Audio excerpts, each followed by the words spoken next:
is enough. I can't take this BS any longer. It's gone far enough. You wanna claim my soul, you'll have to come and break down this door.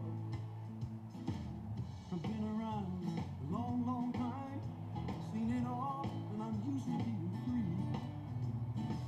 I know who I am, try to do what's right, so lock me up and throw away the key. But this has gotta stop, enough is enough. I can't take this BS any longer. It's gone far enough. You wanna claim my soul, you'll have to come and break down this door.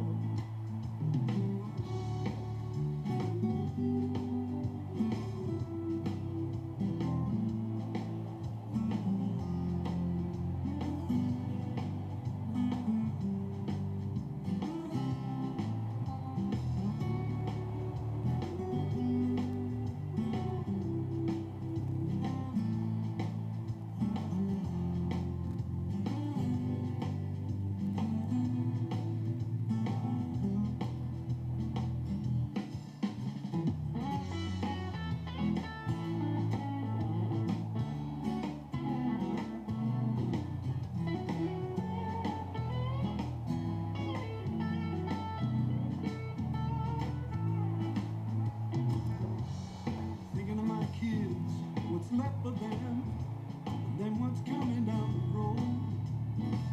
The light in the tunnel could be the southbound train. Lord, please help them if they're low. But this has gotta stop, enough is enough. I can't take this BS any longer. It's gone far enough. You wanna claim my soul, you'll have to come and break down this door. This has gotta stop, enough is enough. I can't take this BS any longer. It's gone far enough. You wanna claim my soul, you'll have to come and break down this door.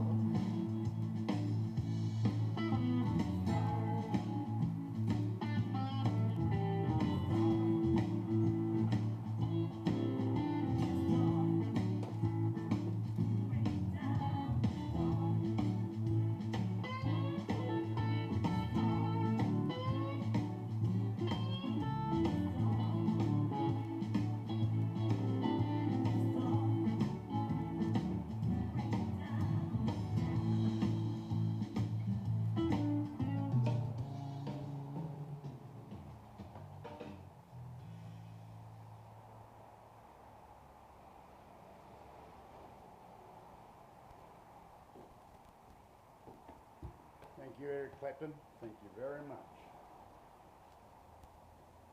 Where are the other voices? Where are the other artists? There's a few out there, but I don't know. Surprised.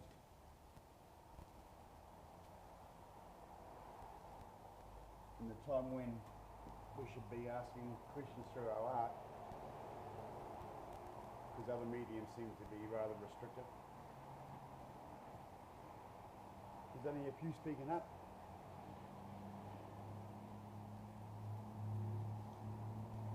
No matter what side you sit on. Art isn't propaganda, even though it's been used like it historically.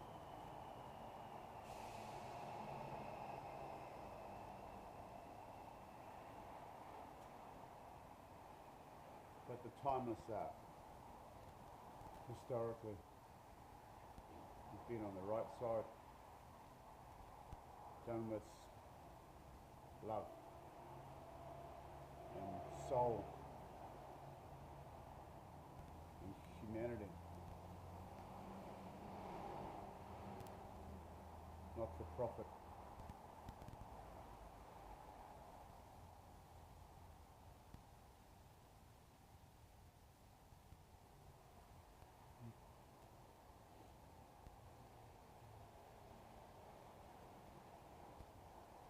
Not for manipulation, propaganda, not for telling lies. that art, it does last. It lasts in infamy. The Brazilian times that we've talked about.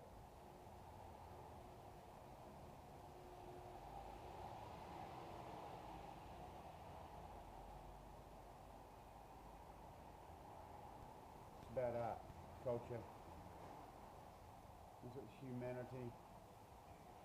It's all about creativity, humans, not robots. Love you all.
My generation's afraid of opinions. Y'all so intolerant.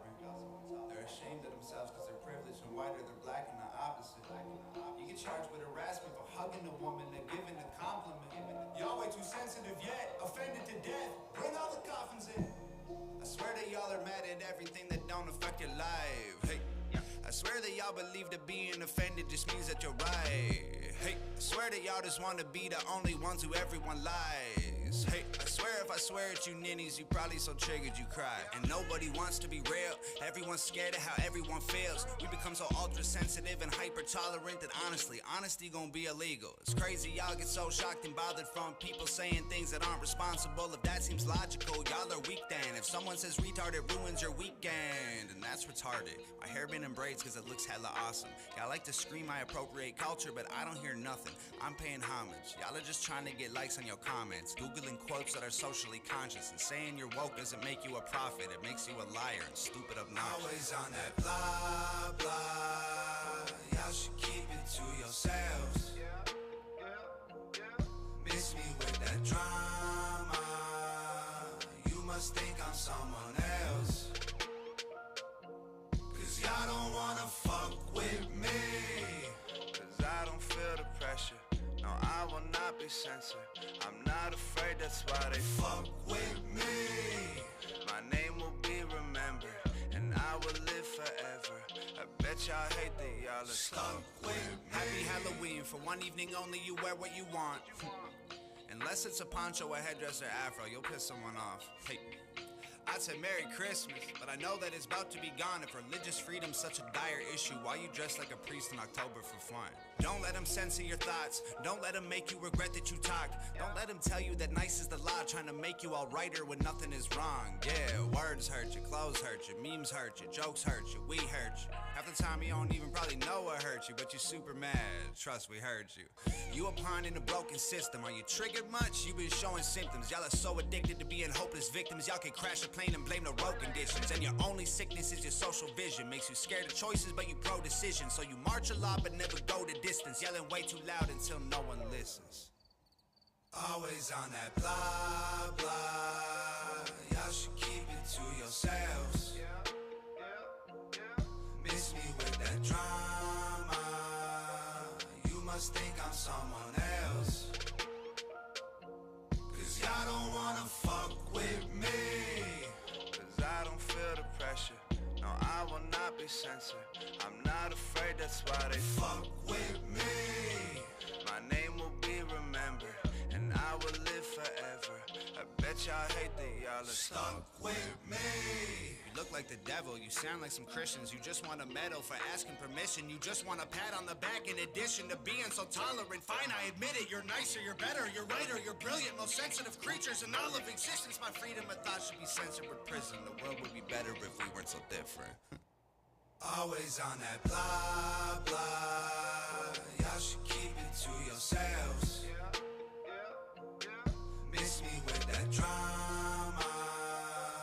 You must think I'm someone else. Cause y'all don't wanna fuck with me. Cause I don't feel the pressure. No, I will not be censored. I'm not afraid, that's why they fuck with me. My name will be remembered, and I will live forever. I bet y'all hate that y'all are stuck with me.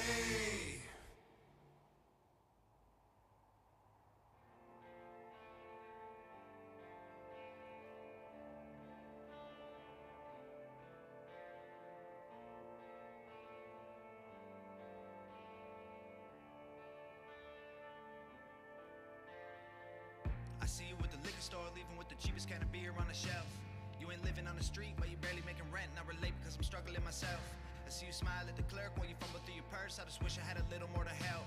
I imagine where you're living, how you feeling, what you love, and who you'll be if you can make it out your hell. I see you at the bus stop, looking at the sidewalk, smoking half a cigarette, waiting for a ride. Kinda limp when you walk and look away. When you talk, you're ashamed, I can see it in your eyes. Probably got a NASCAR shirt and a car that you love, but you're here cause you're too afraid to drive. It's been almost 10 years since the day that you crashed. Can't forget about the little boy's life. Everybody's got a story. If you look a little closer, you can see it in the wrinkles in their face. They can hide it in the silence, they can bury it and fight it, but it comes out when the hair is turning gray. You can feel it if you touch them, you can tell that they are troubled. You can hear the story running through their veins. We all travel different roads and we put on different clothes. Underneath it all, we're really all the same. We've all got problems and we all feel alone. We've all been haunted by the secrets we hold. We could fill our coffins with the rocks they have thrown, or we could build our castles with the sticks and the stones. We've all got problems and we all feel alone. We've all been haunted by the secrets we hold. We could fill our coffins with the rocks they have thrown, or we could build our castles with the sticks and the stones. I see you sitting on the front porch playing with a radio, looking to the sky. Probably living in that house all alone these days, trying to find a better way to pass time. Got a wheelchair ramp leading up to the door, I can see that you walk just fine. Probably hate it cause it isn't getting used anymore, and you only ever built it for your wife. Everywhere that I walk, see you on the sidewalk, begging for a little loose change for some dough. Probably got a mama and a papa spending everything they make, trying to clean you up enough to take you home. Used to have a good job, used to get good grades, used to have big dreams, and he lost hope. When your girlfriend died, giving birth to your son, you're the father that'll probably never know. Everybody has a tale that they're too afraid to tell. You can see it in the cracks in their hands. They can cover it with smiles. If you walk a couple miles in their shoes, then you'll know where they stand. Everyone who really lived had to climb out of a ditch they were in before they found the right path. If you want to know the truth about what we've been going through, then try to put your phone away so you can ask. We've all got problems and we all feel alone. We've all been haunted by the secrets we hold. We could fill our coffins with the rocks they have thrown, or we could build our castles with the sticks and the stones. We've all got problems and we all feel alone. We've all been haunted by the secrets we hold. We could fill our coffins with the rocks they have thrown, or we could build our castles with the sticks and the stones. We are the neighbors that you'll never meet. We are the strangers walking down your street. We are a million faces in the crowd. We are the ones the system's tearing down. We are the people working to survive. We are more than just our 9 to 5s. We are the shopping malls and streetcars. We are one, it's time to tell them just who we are. We've all got problems and we all feel alone. We've all been haunted by the secrets we hold. We could fill our coffins with the rocks they have thrown, or we could build our castles with the sticks and the stones. We've all got problems and we all feel alone. We've all been haunted by the secrets we hold. We could fill our coffins with the rocks they have thrown, or we could build our castles with the sticks and the stones.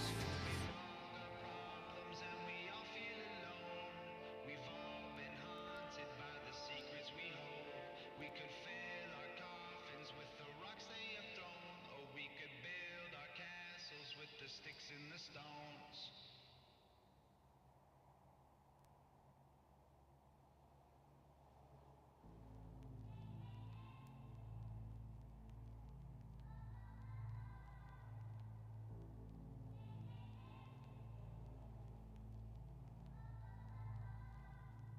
Lately everyone been talking crazy, feel like everybody's got some shit to say. They misinterpreted my good intentions and expected I was just gonna step away. If there's a heart that pumps and there's a breath to take, then I won't bite my tongue as long as I'm awake. And they don't have the guts to make a dumb mistake. I'd rather crash a car than never touch the brakes. I built this fucking house. They're the kind of people that be dying for exposure. They're the kind of people that get mad and lose composure. They're the kind of people that are never going forward. They're just the ones that are looking for apologies. Hating real loud, but they follow me, screaming at the top of their lungs. I'm the scum of the earth in the same damn breath, trying to preach about equality. Back before I wrote the song on race, they all ignored that I had something great. They tried to edge me out, they didn't hear my bars. They tried to tell me that I wasn't built for fame. Fast forward to when I'm fucking paid. I ain't spend $1 on the fucking chain. I'll get my mama a house, I'll get my dad a car, I'll make my sister rich, she'll never work again. And this hater shit is so underwhelming. I'm conditioned for all the abuse. Seeing the reaction videos all blowing up, and you're welcome for all of the views. Blow up my Twitter, y'all just keep making me bigger. Y'all just keep showing you're triggered. Y'all just keep missing the point and I keep doing me. Y'all ain't nothing to even consider. Man, I built this fucking house. I'm the kind of person making music with a purpose. You the kind of people that be hating on the surface. I'm the kind of you ain't used to, the kind of make you nervous. Yeah, back before I even wrote the record, I can see this coming like a fortune teller. And a calm sea don't make a skilled sailor, so I thank the heavens for the stormy weather. Okay, fast forward to when we're old and gray. I'll be looking back at when they posted hate, and it will hurt a bit, but it was worth it when your dream is getting hurt no matter what they say. I try conveying that I love us all, and the way I did it left them so appalled. I used a broken arm to try and break their walls. No matter what they say, they know it took balls. I surveyed the land and I found a location, unloaded the lumber and pounded the stakes, and I blended the bones of the people who hated with blood and cement. Then I poured the foundation. I built the frame with all my guilt and shame, and then I chiseled my name and the date in the basement. I carved my initials and all of the boards and the beams that are needed for structural greatness. No record label, no distribution, no cosign, no publicist, no manager, no teammates, no money to make up my budget with, no groceries, no studio, no booking agent, no bucket list, no PR, no marketing, just fans. Man, we built this fucking house when my days end and it's vacant, and they bury me with that only key. My biggest fans gon' break in with a Ouija board and a box of chalk, draw a pentagram, hail Satan. Try to bring me back from that wooden box y'all tried to fill my grave with. Then they'll sit on the roof with the rifles I hid in the fridge, and they'll shoot at the men on the ridge who are coming to undo the work that I did. Then they'll block off the highway that leads to the crib and put sensors on all of the boards and the bridge, so they know when they're coming to empty the clip. Then they'll gut all the bodies and cut off the skin. They connect all the pieces with needles and pins and attach it to 10 feet of branches and twigs, and then plant it in mud till it stands in the wind. And they'll stand there and look at the shit that we did that we never imagined we do because of them. Our blood and sweat and tears went into what we built till we were bags. So we used blood and sweat and tears of enemies to build our flag. We built this house, we laid these bricks, we set these traps, these flames we lit. Our haters doused in gasoline they brought to try and torch us with.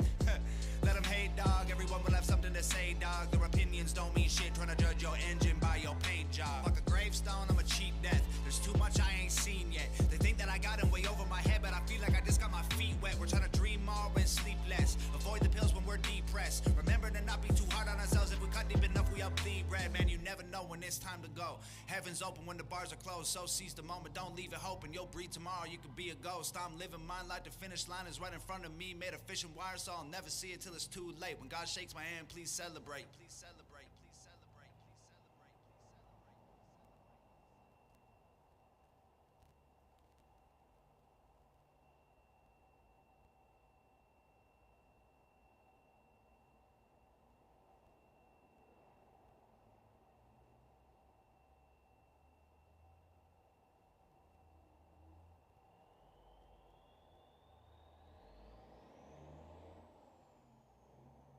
War is coming. You can hear it in the distance. It sounds like all the screams of a million men and women. You can smell it in the air and see it on your television. And the government don't care, they see the money, not the missiles. War is coming, and there's nowhere you can hide. We get a 30-minute warning before the bomb reaches our side. You can run for somewhere safer, but you'll just run out of time, because there's nothing you can do except prepare yourself to die. War is coming. Can you feel it? Has your fear become a secret? Who are you more scared of, Donald Trump or North Korea? Are you worried when you're reading all the headlines in the evening? Even atheists will pray that they survive and start believing. War is coming, born from money, worn and ugly like it's always been. The bullets just got faster and the bombs are made from hydrogen. America the brave will have to earn her stars and stripes again. She wrote the books on history, but someone else might write her end. War is coming. War is coming. War has come to get the West. It was beating down our door while we were beating on our chests. It was making better weapons while we laughed at making threats. And now it's come to get its vengeance, and we've just become oppressed. War is coming.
good. The band played down at for the beach hop, you know, the Yes. hot rod thing. Yes. Nice. So yeah, so yeah, we played Friday and Saturday down here. Nice. Cool. Would have been a pretty good turnout, I imagine. Yeah. What sort of coffee you got? Just you do like Americano, just a black coffee? I can do a black coffee, man. Yeah. How tall? Oh, just a Halfway? medium one. Yeah. All right, you have it here? Yeah. Beautiful. Please.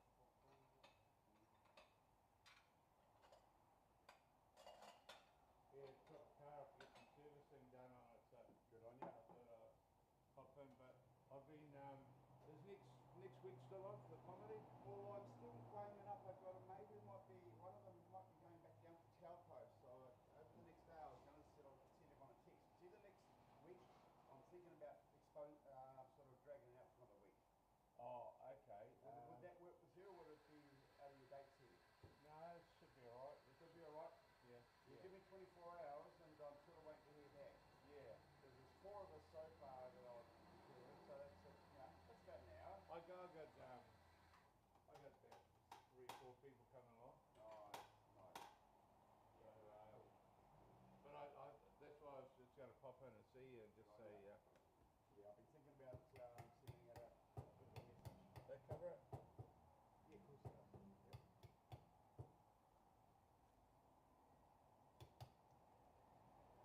Yeah, I've got sort of about 4 odd jokes, I reckon, so far that I'm working on. Oh, okay. Well, what I did is that I thought about what you said, and I thought it was a good idea in terms of experiences over your life, you know. Bloody oath. So I put together, I grouped them, you know, like with sort of growing up in Only Hunger was one, you know, sort of family things, sport, music, and travel, you know. So Yes. I've got quite a few, you know. So, Good. but my wife says, don't rave on like you normally rave on, you know. I said, no, I don't. I'm not going to do that. It's part of the art, isn't it? You sort of got to get that just right. The rhythm, mate. Yeah. Not bad. Hey, these are cool, eh? Not bad. I haven't tried playing one yet. I don't think they're playable, but I'm going to give it a go one day with a dirty old needle. Oh, okay. Yeah. I thought, well, you know, what a lovely Saturday. Went to the domain and looked You at Groove Armada. Yeah. I looked at what's that? Groove Armada. Groove Armada, they're like a EDM act Oh, okay, in the right. UK. Yeah, Yeah, right. been around for 25 odd years. Oh, So I had an enjoyable bloody afternoon dancing on the grass out there in excellent. the domain in front of the museum. It was not a bad little spot. Yeah, it's good. I was a bit worried when our new mayor came in that he was going to squash all that, you know, like as being you know, being austere and just thinking to the budget and the bottom line and that. Because I know I got a friend that works in that sort of what's the sort of put it like the cultural part of the council. They put on Anzac Day, blah blah blah, music in parks and all that sort of stuff. Yep. And he was saying that the budgets have been cut, slashed, you know, just anyway. So I was worried that he might come in and bloody say, well, hey, we don't need that. We need roads Yeah, I and think pipes, this was you a know. private event, so, Oh, that's it good. may have had some support by the council. Yeah. Would Probably, have had a permit probably. yeah, exactly.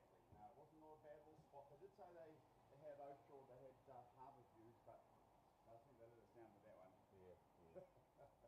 Oh well, that's all good. No, it was a lovely afternoon. Thank goodness the weather held out, really. Mm.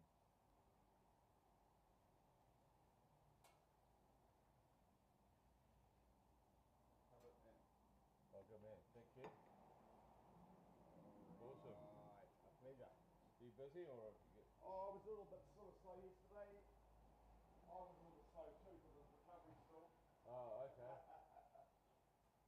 What was the cat? Yeah, you keep talking. So Saturday was not a bad day. Yeah, Saturday was alright.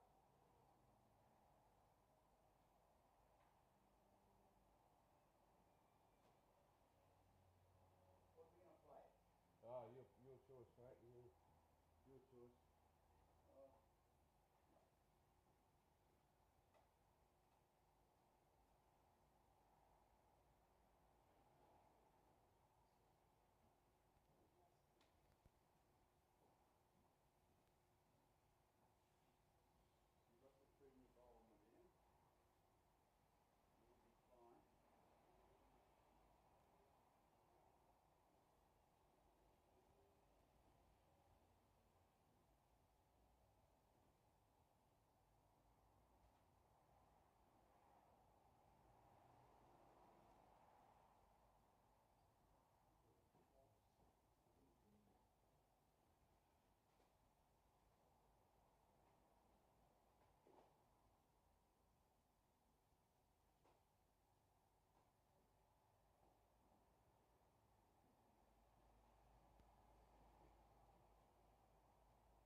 Just feel.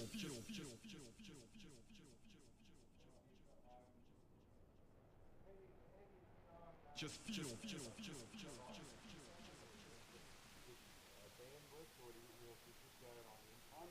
Just feel the rhythm.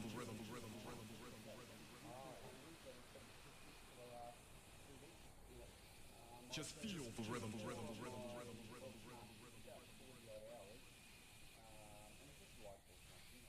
Just feel the rhythm of the house.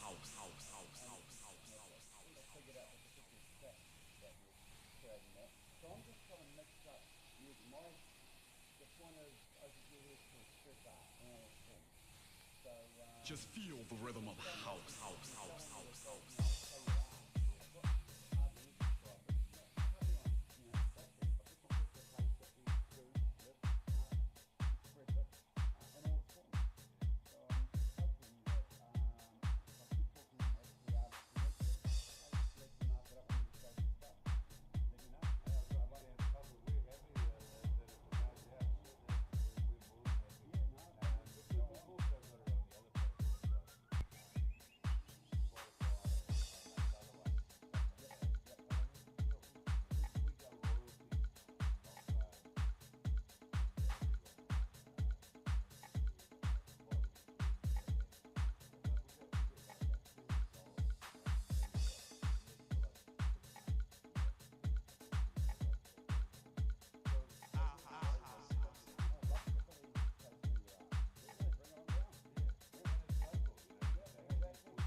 speak to this bill today, and I have to be honest, I haven't even read the bill, and I don't really want to be talking about it. But in regards to some of the comments, I just want to beg your pardon? Order, Yeah, senators. sorry, can you not interject, please? Like, you know, do you mind? This is a chamber, there's rules and things. Order, Hey? senators. So, Senator Rennick, please You haven't heard continue what your I said yet, contribution. so just could you please could you please stop interjecting? Okay, I just, you know, look, I you know, some of the comments in here about hatred and all of that, you know, are just it's just totally unfounded. There seems to be a big missing ingredient here in terms of transgender children, and that is the role of the parent. Now, I've got children. If they have issues about their sexuality, and I've said this before, I will deal with it with a properly trained psychologist outside of the school hours. Now, with the greatest of respect to teachers, and I have great respect for teachers, they've got enough on their plate. They're not necessarily qualified or trained to deal with issues, because this is not just about sexuality. This is obviously about the way they feel, and the parents need to have a role in this. And when this becomes, you know, something that's dealt with in the school without the actual parents having any oversight of what's going on, that's when, in my view, this becomes an issue, because I strongly believe in the role of parents. I'm a parent myself. So, you know, and as I said before, rightly, teachers often follow the curriculum, but the point is that a lot of this curriculum is actually made from bureaucrats who, you know, work in government circles. So it is a government issue. Personally, I'd be much happier if teachers didn't have the bureaucrats in the curriculum telling them what to do, and let teachers actually deal with the students, because they are the ones who know how to deal with the students the best.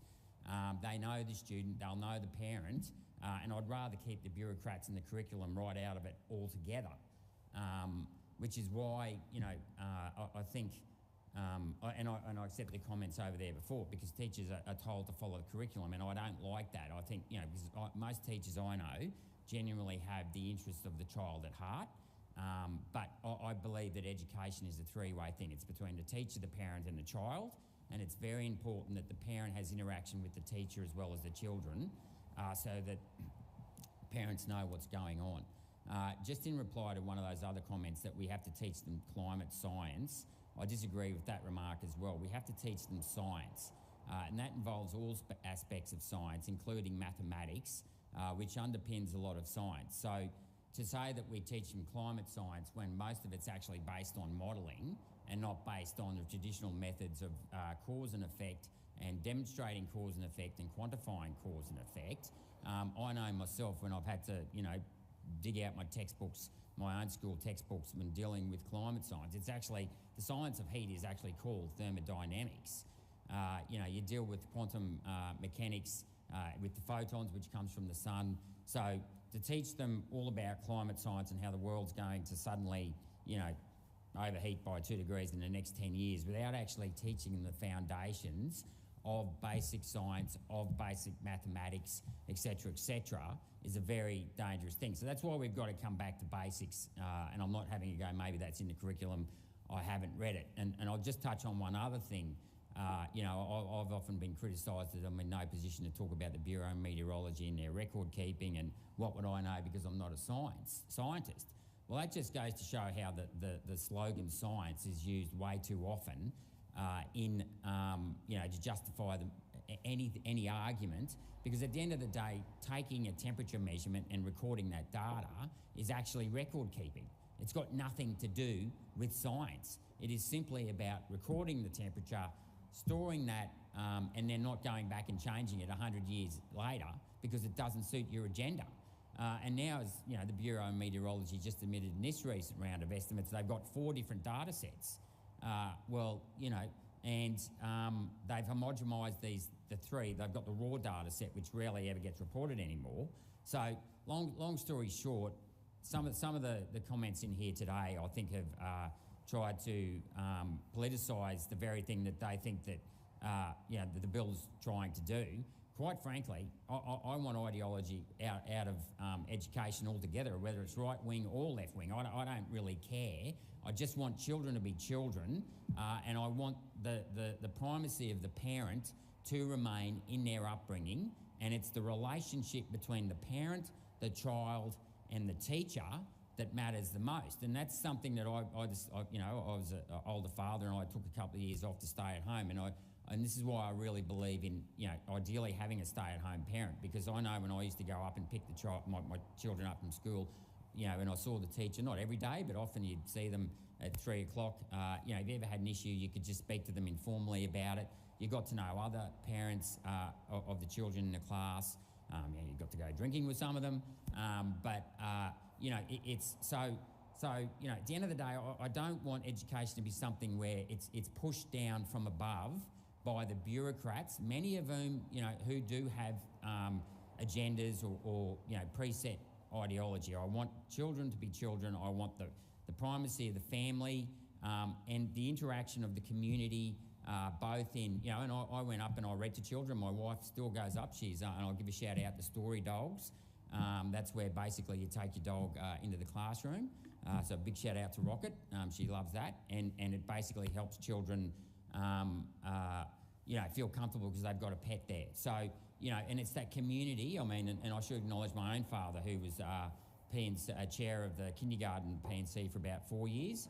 And then he was chair of the state high school in Chinchilla, there for about another 7 years. And it's very, very important to have your community be heavily involved with education. Likewise with FATES, with tuck shops, all of those type of things. Of course, your PNC meetings. I was myself for a short time president of my own son's school, PNC there.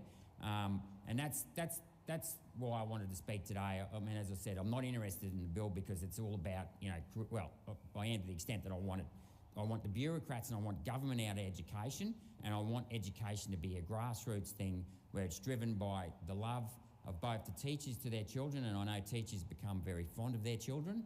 I have great memories of my own teachers, and I should also acknowledge, my great-great-aunt who got a Bachelor of Arts in 1920 from University of Queensland, and she went on to teach maths and physics at All Hallows in Brisbane, and has now got the hall named after him. She taught maths and physics up till 70. My own grandmother, my great-aunt's niece, who got a Bachelor of Arts in 1930, she went on to be a teacher. She taught before the war and after the war.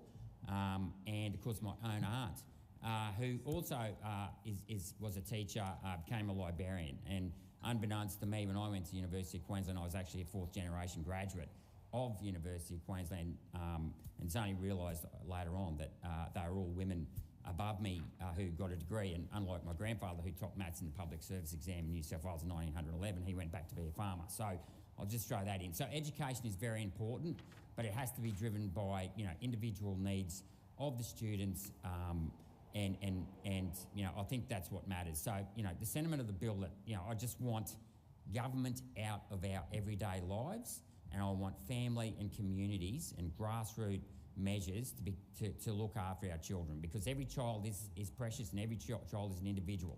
And that, and this is one of the things why, I'm very proud to be in the LNP, because it's the dignity and worth of every individual, and it's the family values, that the family is the basis of all things here. And that is why I don't want any of this talk and we're all doing this for hate and we've got political agendas. I have no political agenda.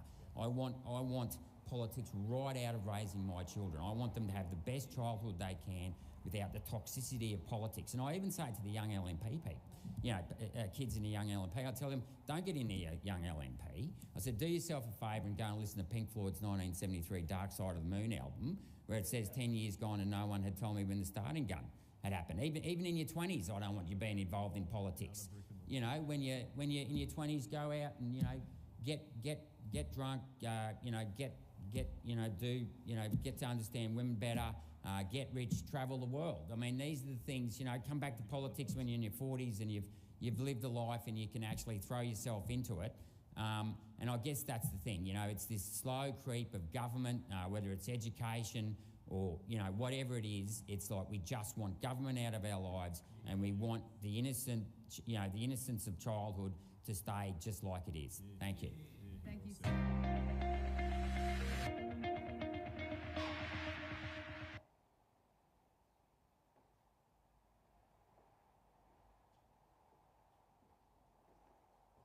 Man, I wish we had some politicians and some balls like Mr. Rennick. Senator Rennick from Australia, but it wasn't in New Zealand. Get out of our lives. We just want to be our beautiful, creative selves. Get out of our fucking lives. It's silly. No more control. The surveillance state we live in.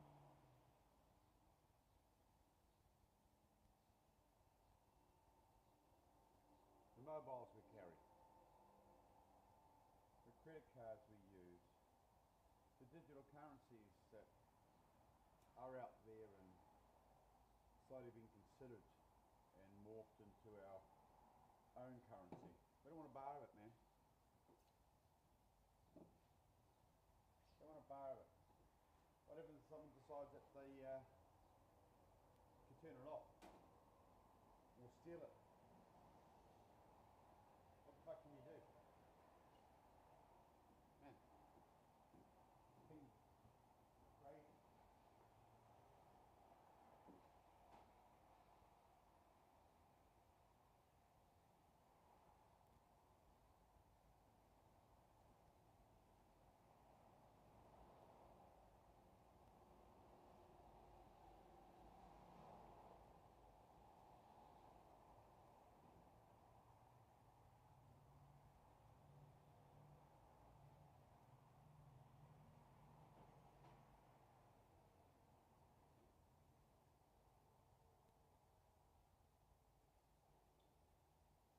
In this video, I'm going to show you how I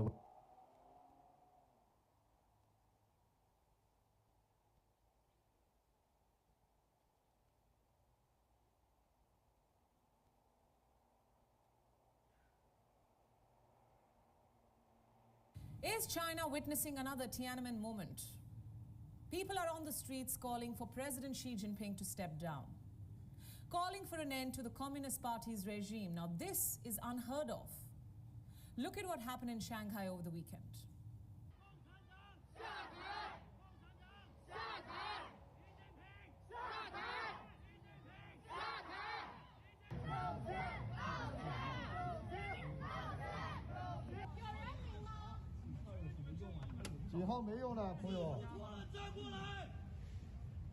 The people of Shanghai are calling for freedom. It's déjà vu for the Chinese Communist Party, which is haunted by this word, freedom.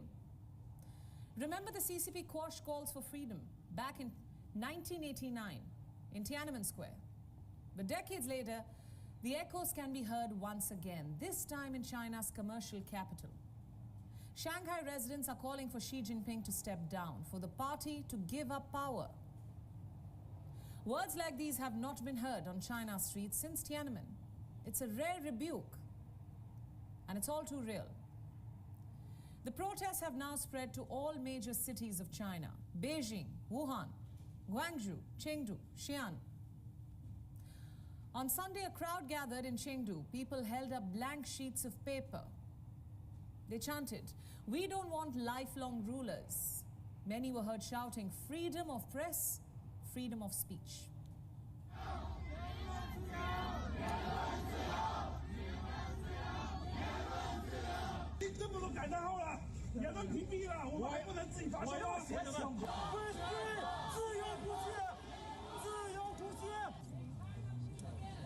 Make China great again! 从这儿走中间，南就走前走后。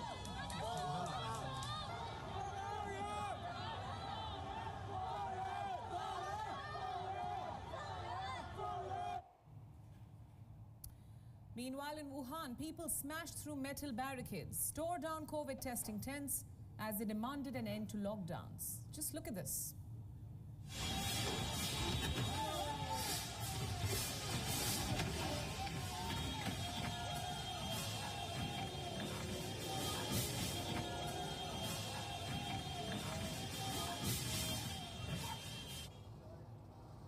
In Lanzhou, people smashed COVID testing booths.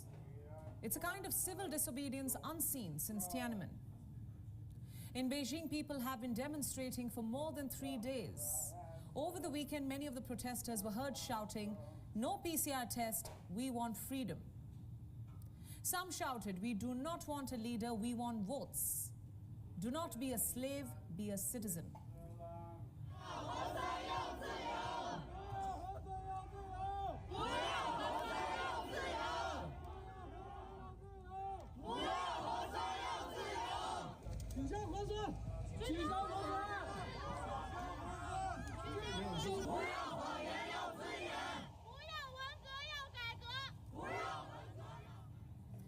These protests were sparked by a building fire in Xinjiang. 10 people died in its capital city of Urumqi. Locals are pinning the blame on zero COVID. They say COVID measures hampered the rescue efforts and the ambulances reached too late. Remember, students were the backbone of the Tiananmen Square protests. They poured into the streets across Beijing to build pressure on the government. This time too, it's no different. On Sunday, students gathered in numerous university campuses to challenge the government, to call for an end to the Communist Party regime. Do you see the similarities I'm talking about? The Chinese leadership knows this is exactly how the Tiananmen Square protests culminated. Once again, it's déjà vu, one that rattles China. There were so many obstacles in the way, obstacles on the way to the door. The neighborhood is blocked, and when the workers came, when the police came, they could not get into the building immediately.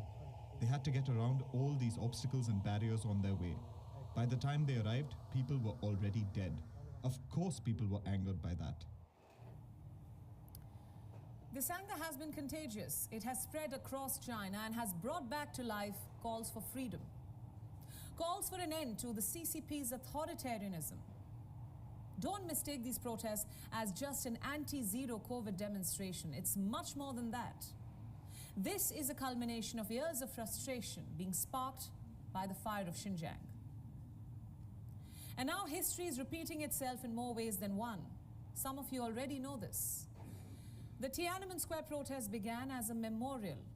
In April 1989, students gathered in Tiananmen Square to mourn CCP veteran Hu Yaobang. On the day of his funeral, the mourners began demanding democratic reform. Back then, the people of China were fed up with inflation, corruption. And now, cut to this weekend. A candlelight vigil was held in Shanghai in memory of the fire victims. Before anyone realized, the crowd began chanting, "End the lockdown." Fists went up in the air, sloganeering followed. Some chanted, "We don't want to be locked, we want freedom." And soon, the scene became eerily similar to what happened in Beijing the year the CCP sent tanks to Tiananmen Square. Clashes with the police followed.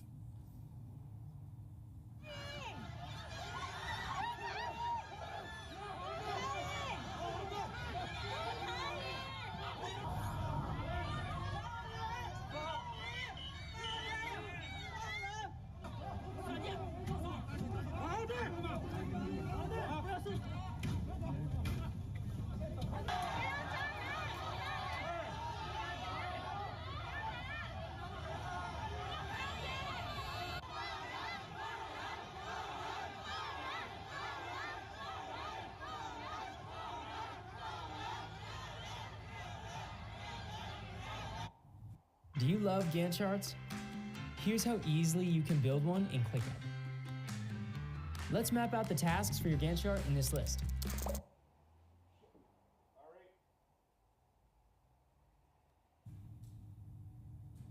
Do not forget, this is not Hong Kong, this is mainland China.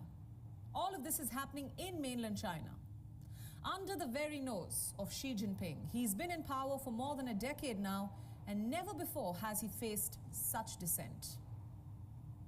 Xi thought his biggest hurdle was behind him. He had managed to impress all CCP members at the party congress.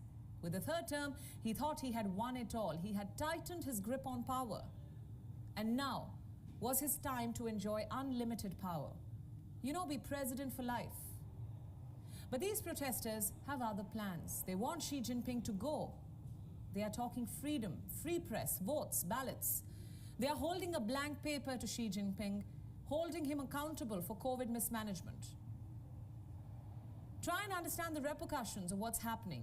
This is a country that is obsessed with the idea of obedience, of stability. But now headlines worldwide are talking about the churn in China. Outside too, there are people calling for the country's freedom. Protesters have gathered outside the Chinese embassy in London. Calls for China's freedom were also heard in Sydney, even in Hong Kong, where a group held white sheets of paper and flowers in solidarity with the protesters. Take a look. You know, this is the first time that you see on the streets of Shanghai people calling down with the CCP or calling Xi Jinping to be out, for example, and that's a major escalation in the struggle in China for democratic rights. At least Chinese students, most of them don't know what happened 30 years ago. I'm a little bit worried about their freedom may be taken by the government. Freedom, freedom for China! Freedom, freedom for China! Freedom, freedom for China! Freedom, freedom for China! The question is, will these protesters manage to do what the demonstrators in Tiananmen could not? Also, how will China respond to this mass movement? Will it roll back the contentious zero-COVID policy? A bigger question, can it even afford to do so? Let me tell you why I'm saying this. Like we have been telling you on the show, there are doubts about the effectiveness of the Chinese vaccines that the state has given to its people. Estimates say less than 60% of China's citizens have received a booster shot. There are also doubts about China's ability to handle a large-scale mess when it comes to COVID-19, a large wave of cases. According to some reports, China has only 4 hospital beds for every 1,000 people. So come a big wave, China's healthcare system would simply collapse. COVID cases have touched a record high once again, and China seems to be in no mood to roll back its COVID policy. What you mentioned does not reflect what actually happened. China has been following the dynamic zero-COVID policy. We believe that with the leadership of the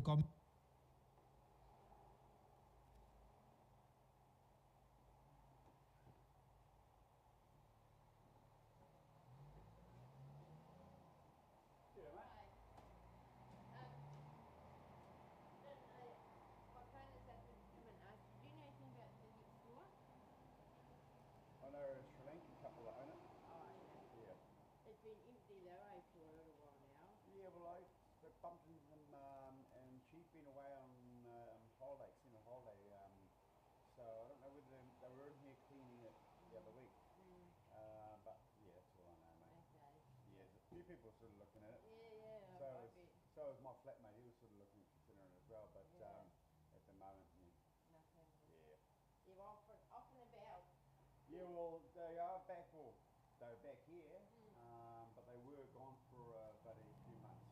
Okay. That's what she said. I'm over in Australia. One of her good old mates apparently was terminal or something. Oh, Yeah, yeah. So that's. What is this place? It's my lounge. Do you stay here, dear? Yeah. Oh, Yeah, it's a bit of art culture space. yeah. Yeah. That's all right, eh? Yeah. It's a good thing. Thank you. Awesome. See ya. See ya.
Jordan Peterson, welcome to Australia. Now tell me, what are your impressions of the country post-pandemic? Well, it's open again, so that's nice. I like coming here. I'm very gratified that I've been received positively. I had a huge crowd in Brisbane, 10,000 people, and there's a bigger show coming up in Sydney. I think there's 13,000 there. So those are the biggest audiences that have attended my shows, single shows. And so that's very interesting to see. Nothing really on the protest front. I saw a bit of buzz online before I came here that there were people on the more radical left side that were going to show me just exactly how unwelcome I was here, but so far, unsurprisingly, they haven't managed to organize themselves. Right. So the last time I was here too, it's a very impressive country, and today I'm here in Canberra speaking with parliamentarians, and that was quite surprising to me that I was invited and that there were a large number of people in attendance. That's a surprising and I would say at least somewhat courageous act. It's not clear to me at all that would happen in Canada, for example. And do you find conservative politicians, including ours, are crying out for some direction in how to communicate the message and how to stop apologising and absolutely. actually... Yeah, well, conservatives are pretty good at implementing. That's their strength, even on the temperamental side. But on the vision front, they're not that good. And that's partly what even makes them conservative, because if you're a conservative, you don't need a vision in some sense, because what you tend to do is walk the tried and true path. And in some sense, that's a replacement for a vision, or it's a traditional vision. And the disadvantage you have, I would say, on that front is that when people push you in relationship to your traditional vision, you may not be able to articulate it well. So someone might object to someone who's conservative. It's like, well, defend marriage. It's like, well, people think, well, I thought we already agreed on that. I don't know how to defend that. It's an institution that's been around for all intents and purposes forever. It's part of the general consensus of value. Even to articulate it to that degree is rare. And so conservatives are often taken aback, especially when those questions are also accompanied by a moral accusation. Like, well, you know, it's nothing but a patriarchal institution. And it's also easy to make conservatives feel guilty because they're conscientious. And so if you tell a conservative, you're not doing your duty, they think, oh, well, I'm not. I'm trying to do my duty. But is that a losing strategy? Is that why the left's march through the institutions has been so successful? Because conservatives haven't had that boldness and belief in their value system? Well, I think it's also because the challenge is actually quite realistically corrosive. So we could start with the observation that all human social institutions, whether they're micro, marriage say, or macro, political or economic, are corrupted by the corruption of power. So when someone drives the assault against an institution forward on the basis of the claim that it's nothing but power, it's difficult to differentiate that because you're guilt-prone as a conservative, you'll think, well, yeah, these institutions are corrupted by power to some degree. Well, then that's the rub. It's like, well, yeah, to some degree. To say that our institutions are corrupted by the temptation of power is a very different claim than that those institutions are founded on nothing but the will to power. And that's the fundamental radical, what would you say, leftist claim. And that's not an easy claim to defend against.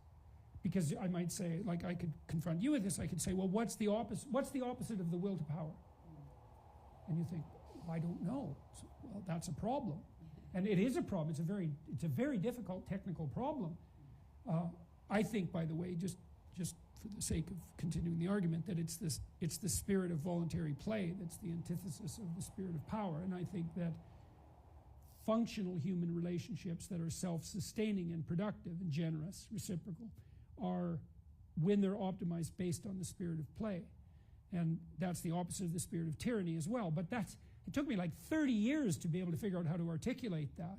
And so if you're pushed back into a corner with your rather inarticulate but deeply embodied conservative beliefs, it's not evident at all that you have either the ability or the temperament to transform that traditional belief into a compelling, forward-looking vision. So that's very hard on conservatives, and I have been struck by the degree to which the vision on the centrist front is neither compelling nor coherent. It's not, especially in the face of this tremendously pointed accusatory assault. It's all about power. And the only reason you don't see that is because of your privilege. It's like, well, you have privilege. I mean, you're in a good position, but do you not have privilege? Well, what do you mean privilege exactly? Did you earn it? Well, can you even earn privilege? Is there such a thing as earning it? Well, these are all questions that have been thrown up by people who are subsidized to do nothing but cause trouble as a consequence of their envy. But how does that contrast with, say, a belief system that's centred on political correctness? Because that's quite easy to articulate and understand, those sort of belief systems. Well, it's also an effective call to a very base motivation. So if you put forward the proposition that it's all about power, then, and that those who have more power have it because they have essentially stolen it, well, then all sorts of things are now open up for you. It's like, well, anyone who has more than you of anything is a thief. That's quite the proposition. It's very convenient for you. You're justified in stealing it back. In fact, you might be morally obligated to do so. You have a convenient place to put the problem of evil, and it's certainly not within you. It allows you to act on your envy. And boy, you want to be careful of adopting a belief system that allows you to act on your envy, because envy is a very, very, very corrosive motivational force. You know, and if no one can have anything more than anyone else, no one can have anything at all, because everything is never going to be absolutely equitably distributed. And yet, so much of what we see now is trying to manufacture equity. It's not about equality.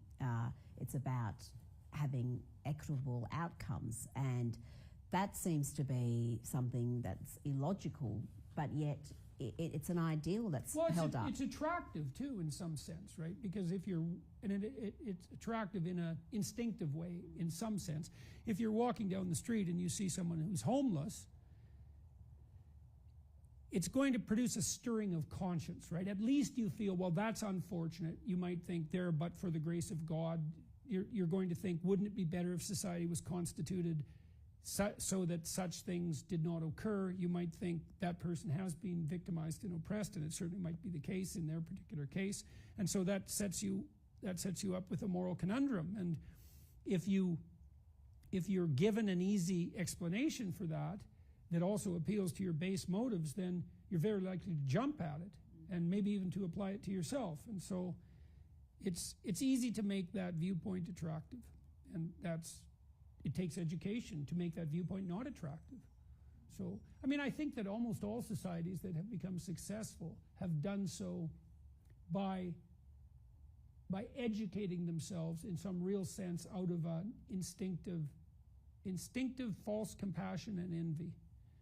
And because those are there at hand, they always have to be, what would you say? They always have to be pushed back against. They always have to be differentiated. So what's the difference between wealth and theft?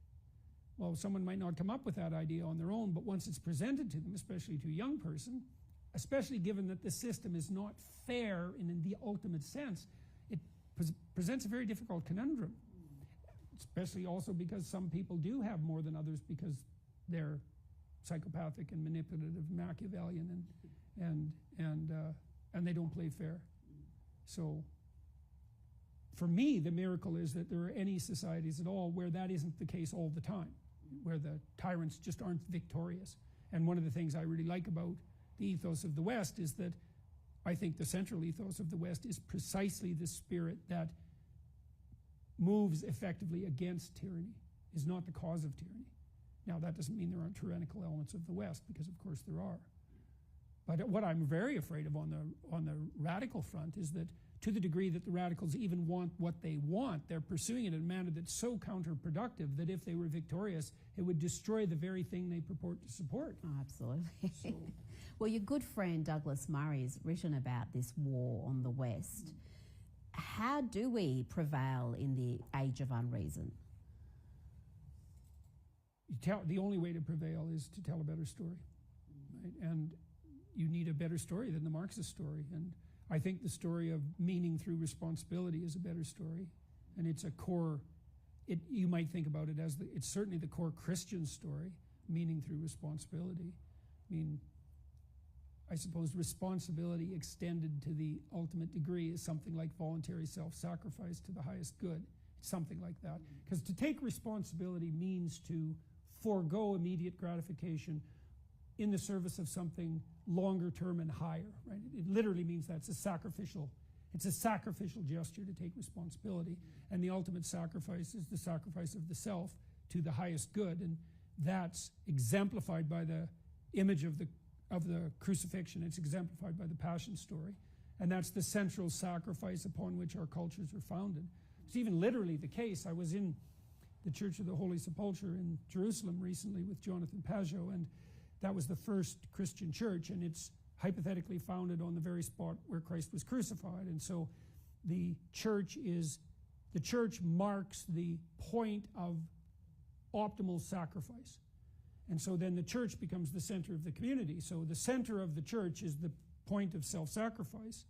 The church is the center of the community.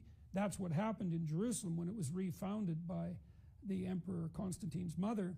And then that became the literal model for the establishment of towns and cities throughout Europe. This is literally how the culture was founded. And that divine sacrifice is the voluntary adoption of ultimate responsibility. And that's the correct story. And so, and we don't know that. We don't know that that's the central story, not consciously. We're struggling towards making that conscious. And for this, I believe that for the culture to be set back up on its foundations, we're going to have to return to the origins and know the place for the first time, in T.S. Eliot's words. Now, you have an enormous impact with young men, and I speak to mothers of young men, and so many of them, whatever their political persuasion, are really concerned about the crisis amongst boys, the anti-male sentiment that we hear so much about in popular culture, toxic masculinity, male privilege, all these sort of negative messages. How do we counter that? What would be your message to mothers of young boys? Part of what you do is you counter that in the home first, to the degree that a mother might be motivated by a resentful quasi-feminist ethos. That's going to manifest itself in her son's life. It's like, well, I'm antagonistic to the patriarchy. Okay, so what do you mean by that? The patriarchy, is that a manifestation of the central spirit of masculinity?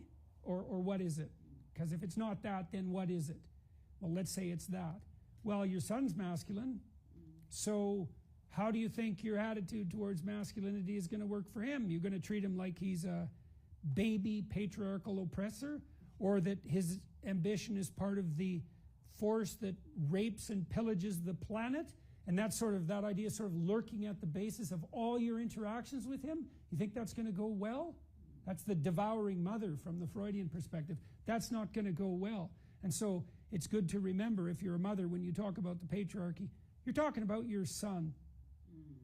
But even in boys' schools, even in education centres that are supposed to be devoted to good outcomes for boys, there is just so much unrelenting messaging about toxic masculinity and male privilege. I just wonder, what impact does that have on young men growing up? We know what impact it has on them. They just drop out. Why wouldn't they? Because, so imagine they're actually ethical, their boys are ethical in their fundamental orientation. So then they hear that their desire to engage in rough and tumble play, their desire to point and shoot at things, for example, which is deeply masculine, deeply human for that matter, because we point and shoot and aim at things. That's our entire physiological platform. We're hunting creatures. And that so your ambition is nothing but a manifestation of the corrupt and oppressive patriarchy. And as he said, you're part of the force that destroys the planet. If you have a shred of ethical sense and you're a young man, that's just going to stop you. It's going to just demotivate you. And in some sense, that's the purpose, because women who are afraid of men confuse competence with power, and then they believe that the road to peace is the antagonism to power. And because they don't discriminate between power and competence, they become antagonistic to their son's competence, and then they reap exactly what they sow. They end up with incompetent boys. Well, what went wrong? It's like, well, how about you discouraged every sign of competence, every chance you had? I read this account a while back. A woman author in the United States, whose name I don't remember, talked about just how difficult it was to stop her son from playing with guns. She said, well, I took every gun out of the house, or even anything that remotely looked like a gun, and that boy, he'd take the toothbrush and shoot the cat with it. And how appalling is that? It's like, oh, you're quite the monster, aren't you? You saw something manifest in your son that was so deep, this desire to point and shoot, let's say, that despite your best efforts, you couldn't crush it. And then you didn't even notice that you were spending all that time trying to crush it, and it was so deep that you couldn't, and you still regarded what you were doing as a virtue. It's like, boy, your son, he certainly needs a new mother. That's for sure. So I worry, though, also about girls, because academically they're doing much better from preschool all the way to a little rough on university. The mental health front. Exactly, on the mental health front. And I wonder, being told you're a victim, that you're oppressed, even though if you live in the West, what does that do to the female psyche of a young woman growing up? Thinking it definitely increases the degree to which young women are anxious and depressed, because it makes them self-conscious. And we know the more you think about yourself, the more unhappy you are. And it's such a striking phenomenon that if you look at this statistically, there's almost no difference between self-conscious thoughts, so thoughts that involve I, let's say, and suffering from the ravages of negative emotion, like emotion and depression. And so this obsessive self-centeredness, narrow self-centeredness, just makes all of that suffering much, much worse. So that's clearly the case. And a victim is someone to whom things constantly happen involuntarily. And if you construe yourself as a victim rather than as an actor, let's say, then as an actor of your own destiny, then you put yourself in a situation where you're constantly under what your body responds to as stress. So that's clearly no good. And then I think there's another factor many other factors that are confusing young women. Confusion on the sexual front, the idea that if you're properly liberated, then the entire gamut of sexual freedom opens itself up to you, and that's how life should work. It's just, that's just not true at all. It's especially not true for women. I mean, I've been toying with the idea, and I think this might be right, that it's the capacity to say no that gives young women status. That's actually the base. So imagine that young women are competing for young men of status. So then the question is, and maybe they're at a disadvantage because they want higher status males, right? So that puts them at a perennial disadvantage, and there's some truth in that. So then what do the women have as a buttress against that status differential? And I would say all they have is the ability to say no, because when you say no as a young woman to a desirable young man, you're saying, I have something to offer you that won't just be given away, despite the fact that you're of high status.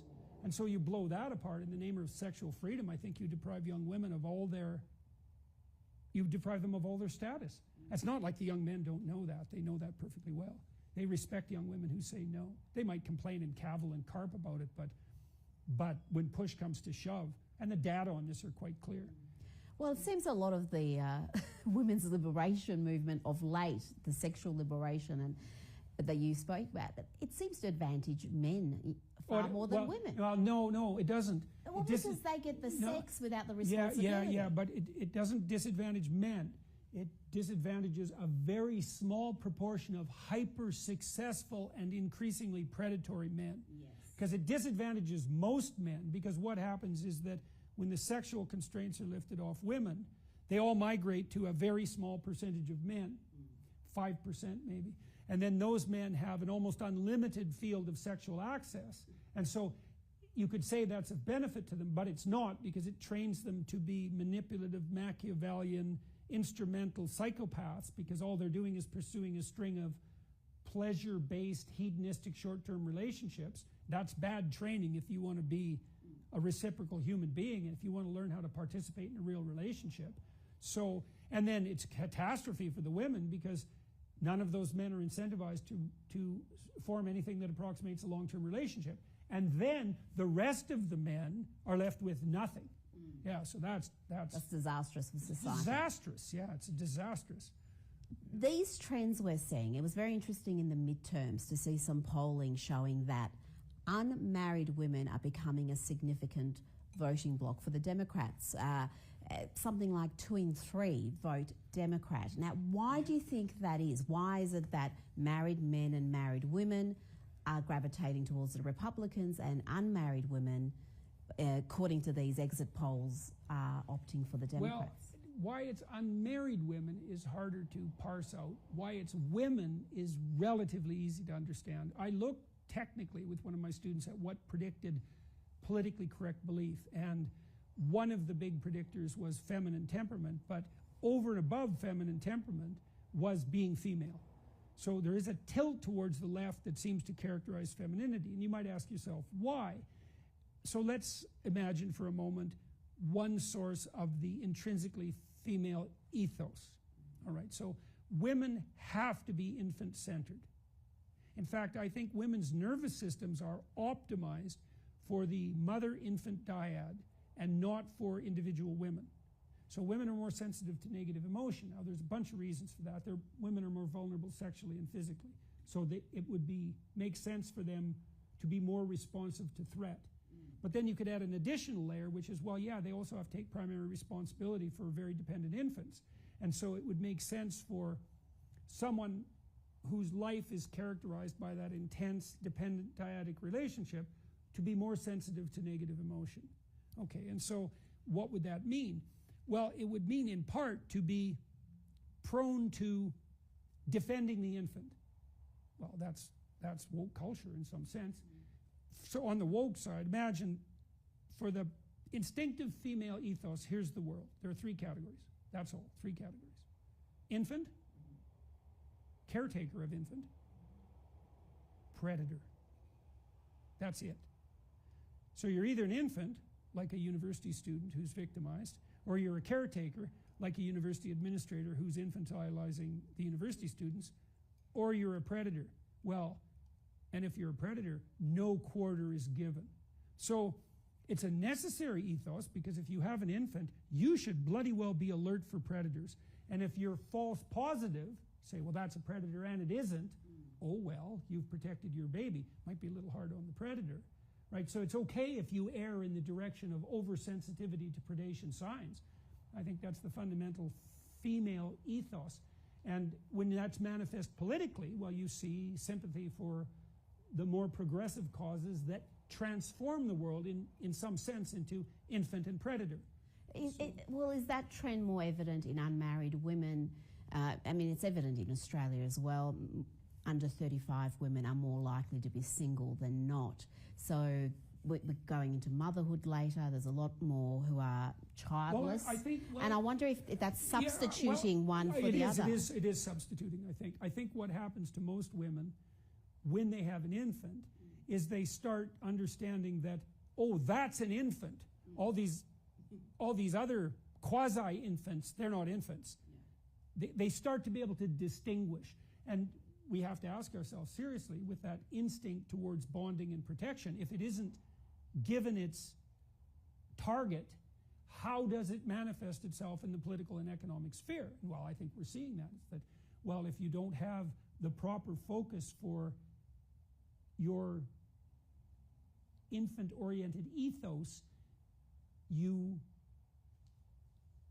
construe the world within the confines of that ethos. And it isn't obvious to me at all. We don't know this, of course. So women have entered into the political arena en masse in the last, say, 50 years. something like that. They become a political force. We don't know if the female ethos scales, right? So if the female ethos is intimate, especially in relationship, say, to the infant mother dyad, but maybe with regard to personal relationship as well, that might have a scalability limit. So Ben Shapiro told me, well, I run my family like it's a communist utopia. It's to each according to his need, from each according to his ability. Well, that doesn't scale. And it isn't obvious to me that instinctive female ethos scales politically. Now you might say, well, of course it can. It's like, no, don't, let's not get the cart before the horse here. Human beings are the only creatures who can scale their social organizations the way we manage it. And that scaling is a consequence of the manner in which men interact with one another. That's the whole claim of those who criticize the patriarchy. That masculine ethos scales. Now, it's a bit impersonal, it's a bit distant. It doesn't have the same intimate nature as, say, the mother-infant bond, but there's no evidence at all that that central feminine ethos scales. Now we're experimenting with that. Can it scale? It's like, well, do we transform the world into infants and caretakers and predators? And if we do that, is that going to sustain itself? I would say the evidence isn't it's not obvious to me that that's either scalable or iterable. It's a deep problem, and it's one that no one will address. Well, yeah, these are the sort of issues we don't really discuss in any meaningful way. The trends we're seeing, whether they're desirable, and you've spoken about the rates of depression, the rates of suicide we're seeing in these prosperous, peaceful nations, which should be, heaven on earth, and yet there's this deep identity crisis. Yeah, where does that come from? Is it that lack of responsibility, lack of meaning in life? I think it is that to a large degree. It's a consequence of something like a pathologically prolonged immaturity, because I do think that the meaning that sustains and that iterates and unifies socially is based on an ethos of responsibility. That's the advantage to maturity. And you can certainly put forward the question, well, why should you grow up? That's the eternal question of Peter Pan. And I think the answer to that is because, all things considered, it's much better to grow up. Well, what does better mean? It's a better game. It's more sustainable. It's more socially uniting. It's more productive. It's more generous. All of that. And I don't think we know that well enough consciously. We can't communicate that, or haven't been able to communicate that effectively to young people. Certainly for a long time. It's at least since the early 60s that there's been anything like a cultural consensus that even should be communicated to young people. And then, you have the corporate dollars chasing the childhood and teenage market. Teenagers have disposable income. They're a target of a lot of messaging. And so the elevation of adolescence to something like an ideal has also been driven by corporate interests. And people often, I remember when I was a teenager, people would say, these are the best years of your life. And I looked around at my friends and I thought, God, I hope not, because nobody I know is the least bit happy. We have this elevation of this immature adolescent, unfinished identity as the apotheosis, right? And it's all downhill from when you're 16. It's like, God, that's a dismal view. And I also don't believe that it's true. It's fundamentally false. And it's very demoralizing for young people, because if they can't see any advantage in being an adult, or if there is no advantage, why would you bother growing up? And certainly men who are bailing out of the enterprise en masse, that's their attitude. It's like, well, I don't want to play that game. I'm done. You're not going to reward me for taking on responsibility? You're going to punish me for doing so? It's like, I'll just go play video games with my friends. Now, you are very popular in the Muslim community as well, which I was surprised to learn. You've got a lot of readers and listeners in that community. But you copped some criticism because you had a message about Muslims coming together, getting over that sectarian divide. Why do you think there was a strong reaction to that? There was well, I think it was a bit unsophisticated, what I did, so I think there were some grounds for the criticism. What I was trying to put forth, and have been trying to put forth in my, say, interfaith dialogue, is, look, Jews, Christians, Muslims, if you think each other are the enemy, you're not paying attention. You got bigger fish to fry. If you think other people of the book are your primary competitors, you're living in a dream world, because the woke, atheistic, reductionist materialists pose a way greater threat to the integrity of your religious traditions than other people of the book, let's say. And then I was also trying to make the case in that message to Muslims that the proper jihad might be something like, get your house in order, right? You've got sectarian divides within your own community. Well, why don't you rectify them? And if you want to advertise Islam as the saving doctrine of the world, then be a Muslim so compelling that people are voluntarily inclined to imitate you. That's the right jihad. And that's what I was attempting to communicate, in a rather awkward way. And because I did it somewhat awkwardly, it got criticized as high-handed, but it was okay. It went fine. It didn't interfere with my attempts to continue speaking. And I also think it was motivated to some degree because there are Muslim leaders who are irritated about the fact that I'm popular among Muslim young people, because I'm not a Muslim, and so that's annoying. And just like it's annoying to the Christians that I won't come out and proclaim my Christian faith, let's say. They'd rather it was someone from within the community. But c'est la vie, I'm the ethical outsider in an archetypal sense, and that's how it is. Do you feel a sense of responsibility, given your popularity in the Muslim community, to Muslim women? Because their plight is very different to women in the West. Seeing right now in Iran an uprising amongst women who are fighting against the hijab laws. We know really Muslim majority countries, women don't have equal rights like we enjoy in the West. Do you feel any sense of responsibility there to perhaps speak up on their behalf as well? Well, I have been reaching out to protesters in Iran. We haven't been able to arrange a podcast so far, unfortunately, for a variety of reasons, logistic and otherwise. I've been doing what I can since I've been back on Twitter to retweet messages from Iran when I have the opportunity to do that. I would say my responsibility, where's the center of my responsibility? I believe that policy that relies on compulsion is bad policy. And I don't think that forcing women to behave in a certain way, forcing them, is an optimal strategy. I mean, we do know, for example, that one of the best predictors of socioeconomic development in an emerging economy is the rights accorded to women. And that's very interesting. And I would say that's probably because that's something like an indicator of how open the culture is to novel and revolutionary ideas. If you can't tolerate your own women, the probability that you'll be able to experiment with the ideas that might lead to creative renovation is extremely low. And so it looks to me like the extension of education and the right to engage in voluntary associations to women is overwhelmingly a net good. Now, I say that also understanding that the more traditionalist communities, which include many Muslim communities, are leery of that notion of freedom from tyranny becoming extended to the point where it's, well, everything goes, because that's where we've ended up in the West, and that's just not a good idea. I did a seminar on Exodus recently with a number of scholars, which the Daily Wire Plus is releasing tomorrow on the 25th of November, and people might find that interesting.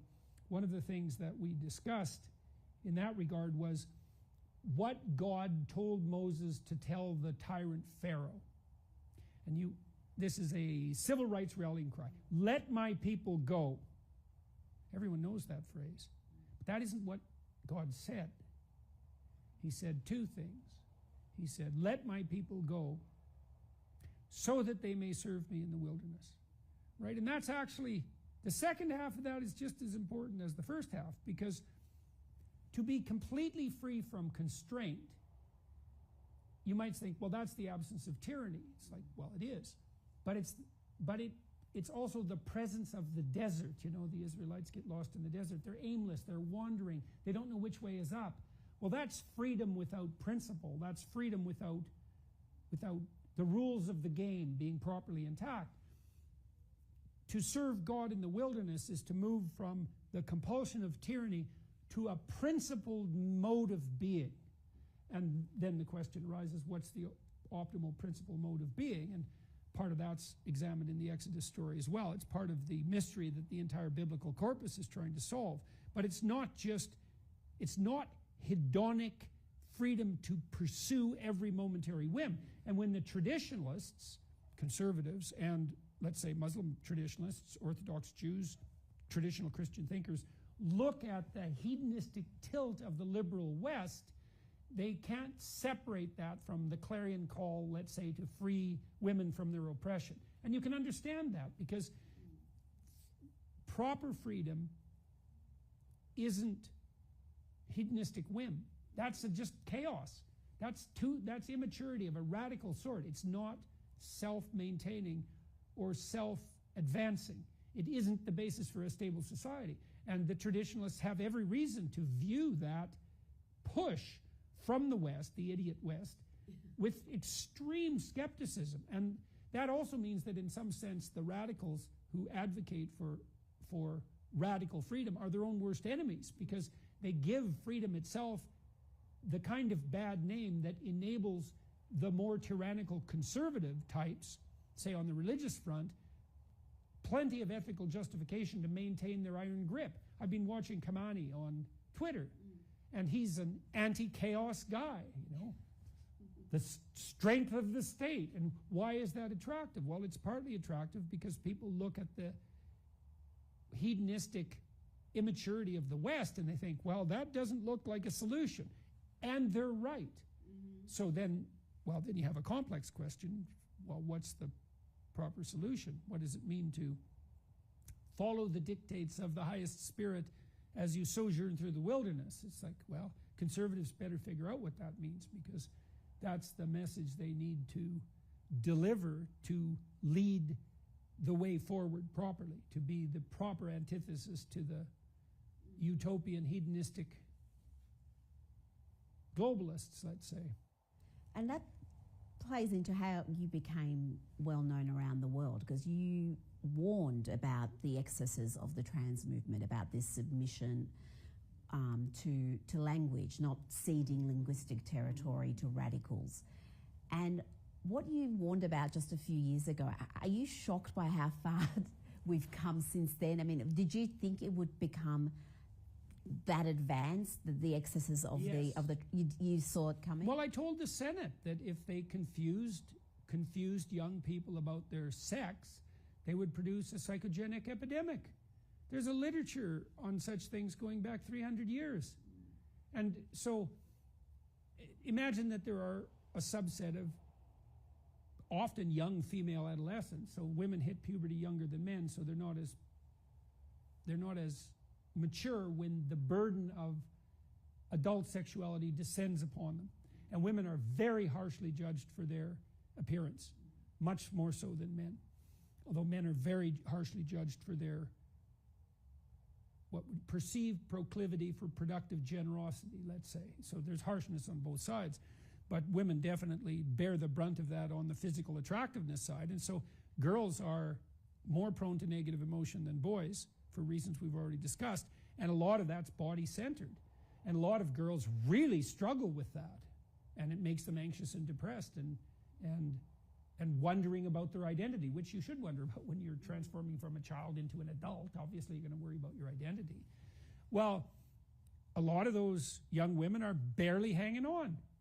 So what do?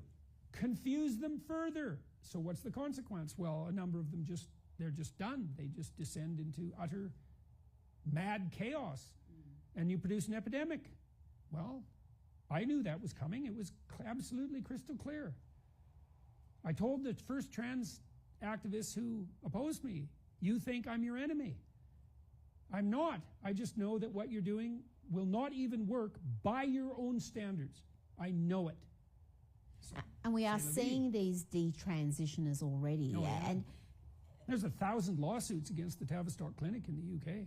And I do wonder, I mean, is this some modern form of gay conversion therapy? Because a lot of these kids are definitely. confused and they're gay. Yeah. And they're being told, no, you're not gay, you're in Well, you know, you're wrong you know sex. the world's capital for sex change therapy? Probably Iran. It's Tehran. Yeah, because you can't be gay, but you can be trans. Right. Yeah. Well, that's worth thinking about for about 5 years. Yeah. Yeah, no kidding. That's really something. Like, who would have ever guessed that that was going to happen? Right? That's so miraculously surreal. But yeah, it's a huge problem. Sure, if you're a confused adolescent, one of the potential sources of your confusion is, say, your homosexual proclivity. Well, that's going to add to your doubt about the viability of your biological form. It's like, well, under the surgeon's knife for you. Oh, it's a complete catastrophe. It's a catastrophe, but it has so captured the culture. I mean, up until recently, until Elon Musk took over Twitter and reinstated your account, we'll talk about that, but you couldn't even state certain biological facts on Twitter without being permanently banned. I mean, this is things that are very much mainstream thought are almost taboo to say in the media or social media. How do conservatives, how do people who believe in biological fact fight back against this? That's generally a local question, right? Because usually when a problem like this makes itself manifest, it makes itself manifest in the particulars of your life. So maybe you have a child who's now exhibiting signs of gender confusion because of what they've been taught at school. Well, now you've got yourself a problem. So how do you solve it? Well, who sits on your school board? Is it you, or is it the person to whom you've abdicated responsibility because you were so cynical about the political process that you never participated? So here's a rule. All the political responsibility you abdicate will be gathered up and used against you by those who are tyrannical. Right. Well, so do we maintain our civic responsibility in the West? No. So what happened? Well, the petty tyrants gathered all the power to themselves. And now you have a problem. Your child is deeply and suicidally confused and being aided and abetted in that confusion by people equally confused and also malevolent. Well, now you got yourself a problem. What do you do about that? Well, who knows? Do you take your child out of school? Do you start to fight against the school board? Do you learn to be articulate? Do you adopt your civic responsibility? Do you take politics more seriously? Do you stop thinking that the domain of ideas is only for eggheads? You know, there's lots of soul searching that needs to go on when you see this sort of twist in your society. But the Conservatives have for a long time almost vacated the field when it comes to the so-called culture wars. And we have seen the left's march. It's not just through academia anymore. It's in private institutions. It's in corporations, Hollywood. So is it far too advanced for there to be a correction or a reversal? No, there will eventually be a reversal. The question is, how much intervening damage are we willing to sustain before that correction occurs? And the answer is, you know, people say, well, the pendulum swings back. It's like, yeah, sometimes when it swings back, it has razor's edge. And it takes a lot of people with it when it's swinging. You know, Venezuela will eventually correct course, but how many people will die as a consequence? So that's not a useful solution. What's the Do you have something to say that you're not saying? If you do, then it's your fault. This is your fault. It's your problem. And you might say, well, I'm too afraid to talk. It's like, fair enough. How afraid are you not to talk? You know, people say to me frequently, they compliment me on my bravery. And I think, you don't understand. I'm not brave. I don't like conflict. I'm way more afraid of losing control of my tongue than I am of the consequences of saying what I have to say. Because I know what happens when we allow other people to control our tongues. It's not good. It's not good. It's hell itself. And so, of course, it's troublesome to suffer the slings and arrows of outrageous fortune when you say what you have to say. It's like, that's fine. try not saying what you have to say. Well, that'll be okay in the moment. It's like, yeah, in the moment. But unfortunately, your whole life isn't in the moment. No, but you can understand. Like I think I can understand why people still hesitate, whether there's someone with profile or someone who's just on a Facebook page and they don't want to state even a very mainstream opinion that's not progressive, because there's a real cost there. And is the cost worth saying what you feel? Well, that's one of the fundamental questions of life. Is that, well, so we have a sense in the West, there's a doctrine in the West, very central doctrine. It's associated with the idea of logos and the divine word. The truth will set you free. Well, true or false? You might say, well, if I say the truth, I'm going to get into trouble. Fair enough, but if you abide by the lie, you're also going to get into trouble. And so one of the things you can do instantly is disabuse yourself of the notion that there's a zero trouble pathway. It's like you're in trouble both ways, like real trouble. You get to pick your trouble. That's all you've got. You get to pick your trouble. Now, in my situation, the situation my family has been in, we've been subject to intense attempts at cancellation dozens of times, some of them of ridiculous intensity and duration. And we've learned that if we had been careful, and so that's important, I do my best not to say things that I believe are false. And so generally, it's been very difficult for those who want to cancel me to actually point to something I said to manage the cancellation. And so that's been very helpful. That's a matter of stepping carefully. But we've also discovered that if we can tolerate the strain without an apology, let's say without backtracking, it will inevitably reverse.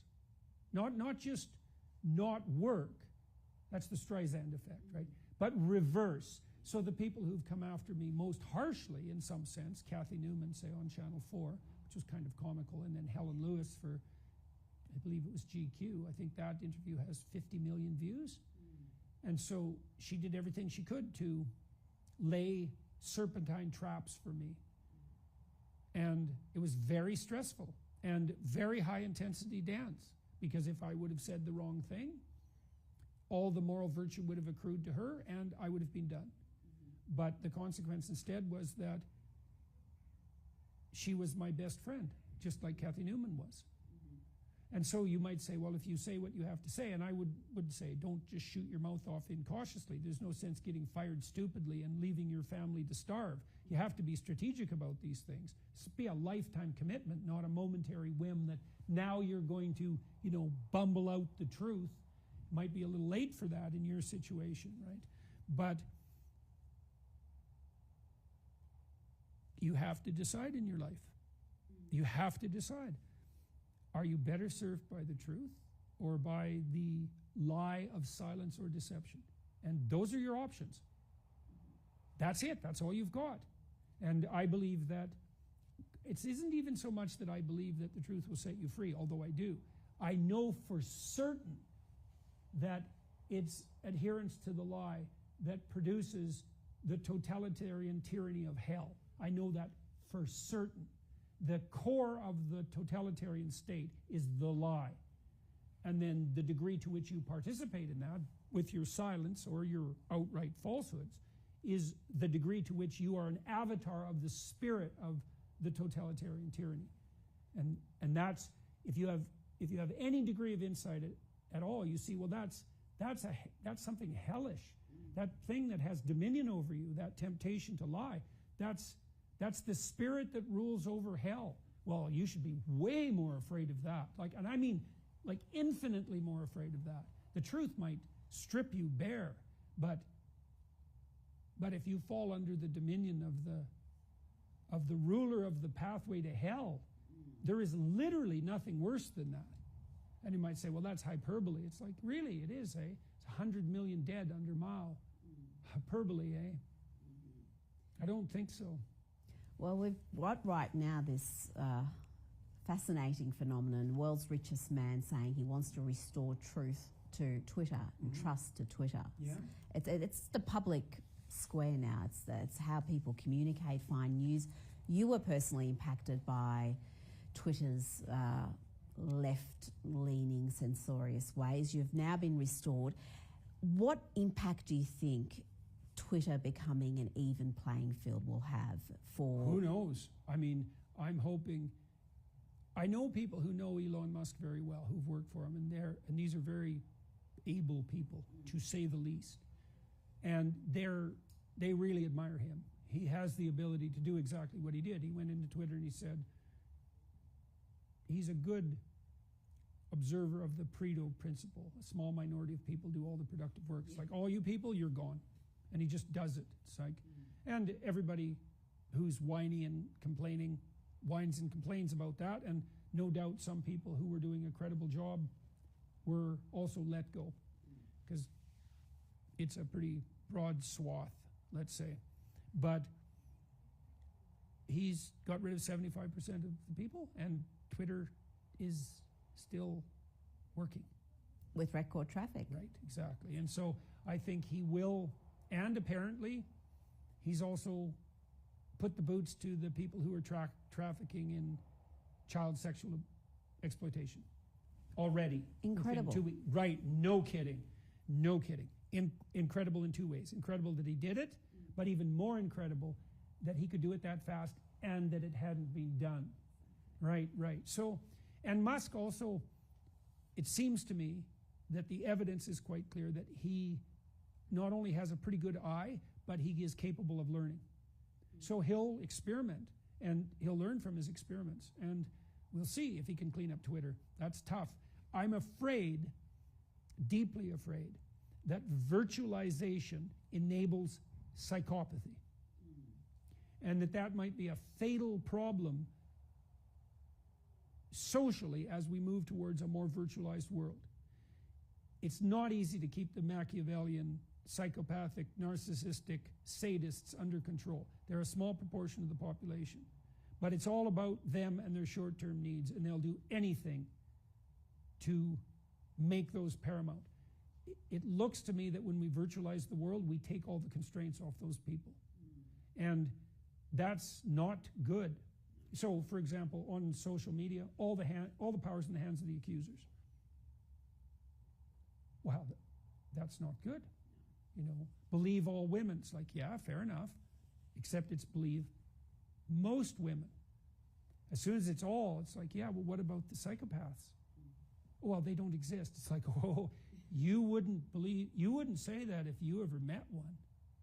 So if you think that all people who are malevolent are only victims, you're naive and fortunate, and you better wake up, because one of these days someone like that's going to come and knock on your door, and you are going to be one sorry person. So, and it's very difficult to keep that 5% of the population regulated. All their regulation is external, because they have no internal regulation. And I don't see that we have any ability to regulate that online, and we reward it, right? We reward it with attention, we monetize it. This could be, see, I actually think that's what's driving polarization. I don't think polarization is real in some sense. I think it's all driven by undue attention paid to dark tetrad, Machiavellian, narcissistic, psychopathic sadists. And that's polluting, because they communicate in an untrammeled manner in the virtual world. And because we're so virtualized, we think that's how the world is. It isn't, but we're reacting to it as if it is. Is there a disproportionate number of those people in the media, perhaps? Oh, definitely. Oh, yeah, anywhere where there's a lot of public attention available, yeah, politics, entertainment, media, anywhere where people have the privilege of being in the public eye. Yeah, that's exactly, the psychopaths will invade that for sure. Now, that doesn't mean that all the people in those industries have that characteristic. I would say that's a lurking temptation for people who have a talent in that direction, right? Because every temperament is going to come with its own temptations. And to be a person like you, say, although I'm not saying this about you necessarily, although it's probably true about you too, is that you're very likely to be extroverted and disagreeable. If you weren't extroverted, you wouldn't have that verbal fluency, and you wouldn't be comfortable in the public eye. And if you weren't disagreeable, you wouldn't challenge people. Okay, so what's the problem with being extroverted and disagreeable? Well, it tilts you towards narcissism. Now, there are ways that can be regulated.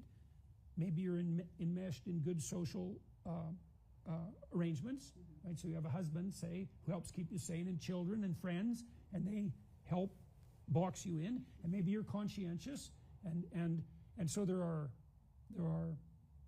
and like I said, every temperamental variant has its attendant temptations, but it's definitely the case that social media rewards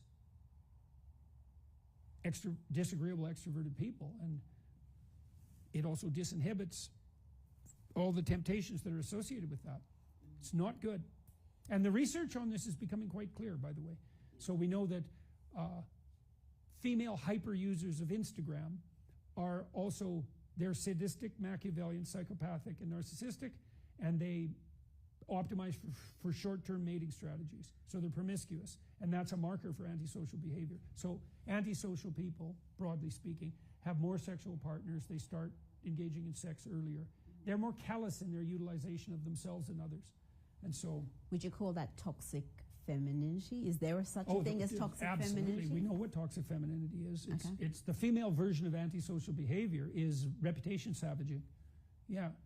Gossip, innuendo, backbiting, and females can be very good at that. Now, men can do that too, and they do, especially on social media. But it's definitely the case that social media enables female antisocial type behavior, clearly. And so it scales. We were talking about, whether the feminine ethos scales. Feminine pathology scales magnificently on social media. And so God only knows what the consequence of that's going to be.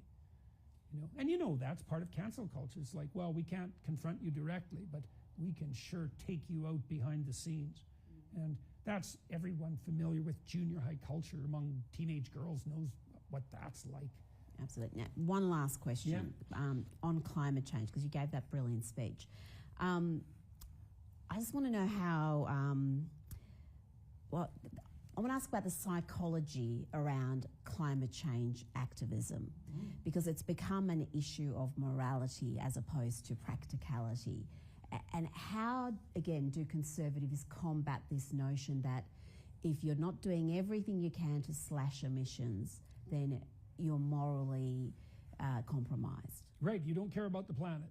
Well, you ask more intelligent questions. It's like, well, what do you mean care about the planet? First of all, that's pretty vague. It's like, you really think that all of our problems can be reduced to excess carbon dioxide production? We have other problems. Well, here's the problem. 20 million people die a year because of indoor pollution. Well, is that a problem? It's a way bigger problem than climate change by the looks of it. Is it a big enough problem? Well, if not, there's others. Lots of children are still starving. We could provide them with nutrition at a fraction of the cost that we're planning to expend not doing a very good job of mediating our carbon output. I think the central issue for conservatives is to stop allowing the radicals to exploit you on the guilt front. It's like, no, you're not moral because you think that the apocalypse that confronts us can be reduced to a single variable, that you know what the variable is, because that's how wise you are, and that you know what the solution to that is. End all fossil. It's the apocalypse is all carbon dioxide and the cure is end all fossil fuels. That's what you think, is it? You know what that means? That means you don't think. It doesn't mean you're moral. It certainly doesn't mean I'm immoral if I oppose you. We've got way bigger fish to fry than problems on the carbon dioxide front. And yet, you look at the UN, you look at the global leaders, this seems to be the #1 priority. And we are seeing entire... That's all that psychopathic virtue signaling, poll-driven. I know how these politicians operate. They operate on the basis of, they abdicate responsibility to idiot opinion polls. And so they They stupidly sample public whim and then craft their policy to magnify their attractiveness to that whim. It's so appalling. I know perfectly well that that's what crafted COVID policy in Canada during the pandemic. It wasn't science. I know the people who were advising the people who were making the policies. It's like, was any of that science? No, it was all opinion poll. It's like, what? Really? Yeah, it was all opinion poll. But does that scare you that there's that polling would show that these illiberal policies, the human rights breaches were so popular? Yeah, well, people were afraid and they stampeded, And what happened was we fall prey to the first actor phenomena. So there was a pandemic and it was an unbound problem. How serious is this? No one knows. So it's an apocalypse, right? An apocalypse, I suppose, is a problem of unspecifiable significance. It's a new apocalypse. What do we do about that? Everything we can. What does that mean? Well, we don't know. So then the Chinese totalitarians act first. Lock everyone down. It's like, oh, we better lock everyone down. Brilliant. Have you looked at the death tolls in Sweden during the pandemic? They're among the lowest in the European Union. And their excess deaths are much better. That's right. They don't have excess deaths because they didn't destroy their healthcare system, not stopping the pandemic. Yeah, it's appalling. It's appalling. It was another indication of the collapse of sophisticated policy making into a virtue signaling unidimensional problem. It's like, it's all about COVID. It's like, yeah, really. Not heart disease, not cancer, not chronic illness, not the socialization of children, not the education of children, not the supply chain, not the maintenance of the economy, not unemployment, not the ballooning of the debt. None of that. It's just COVID right now. And isn't it so interesting that because it's just COVID, we get all the power? Yeah, well, excuse me if I'm a bit skeptical of your motivations. And we can still see the same thing unfolding in China. They're just doubling down. They still have a zero COVID tolerance policy. It's like, great.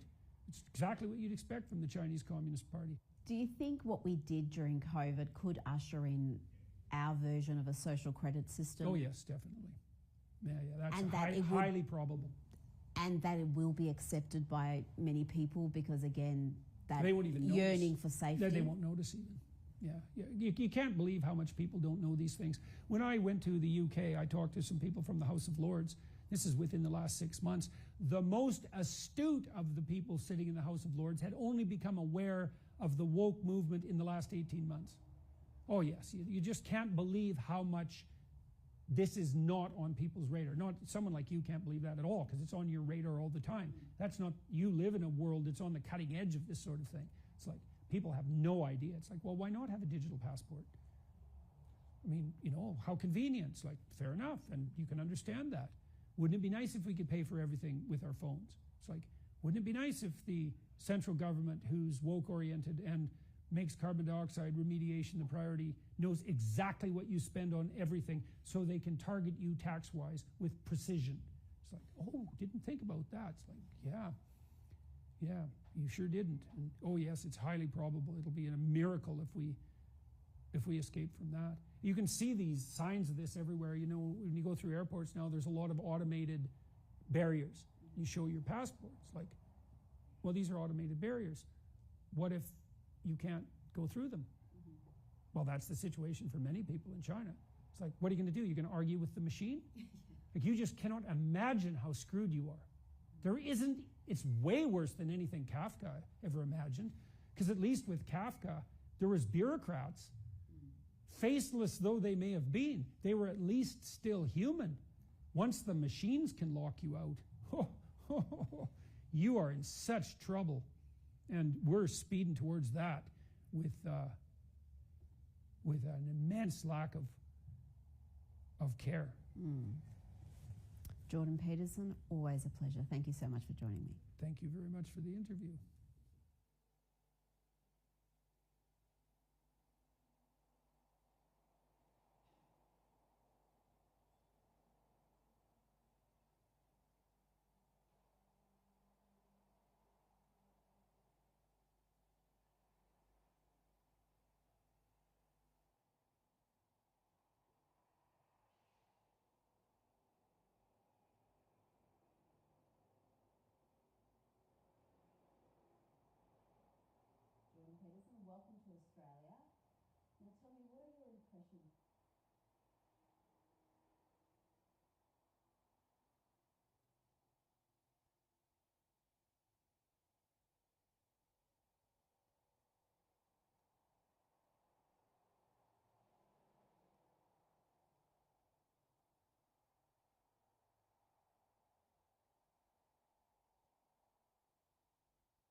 Thank you for appearing here today. Is it CASA that is responsible for aeromedical safety for pilots in Australia? Yes, Senator. Can you tell me a bit more about the responsibility? I might invite my colleague who looks after the AVMED area within CASA to provide you a bit more information about how we operate in that space. Which area was that, Ms. Spence? It's the Stakeholder Engagement Division, but he's responsible for aviation medicine team within CASA. Thank you. Good morning, Senator. Good morning. Marcello, the Executive Manager for the Stakeholder Engagement Division, and the aviation medicine sits within that portfolio. And what are your responsibilities? So I look after the area that runs our medical certification area. Certification of pilots? Oh, for aviation medicine, yes. Yeah. Okay, thank you. So we run a certification process where anyone that wants to be granted a pilot licence needs to meet a medical standard, and depending on the level of licence they'd like to hold, there are different medical standards that they can apply for, and some of those range from being granted effectively by a GP all the way up to CASA doing robust assessments. Okay. Second question, how do you pronounce your second name, Mr.? Marcello. Marcello, thank you. Did the airlines have to consult CASA at all before implementing vaccine mandates? Senator, they would not have known. The vaccine mandates were a matter for health agencies, not us. So, but CASA is responsible for aeromedical safety, and this is mandating, the airlines were mandating a medical procedure. Mandating?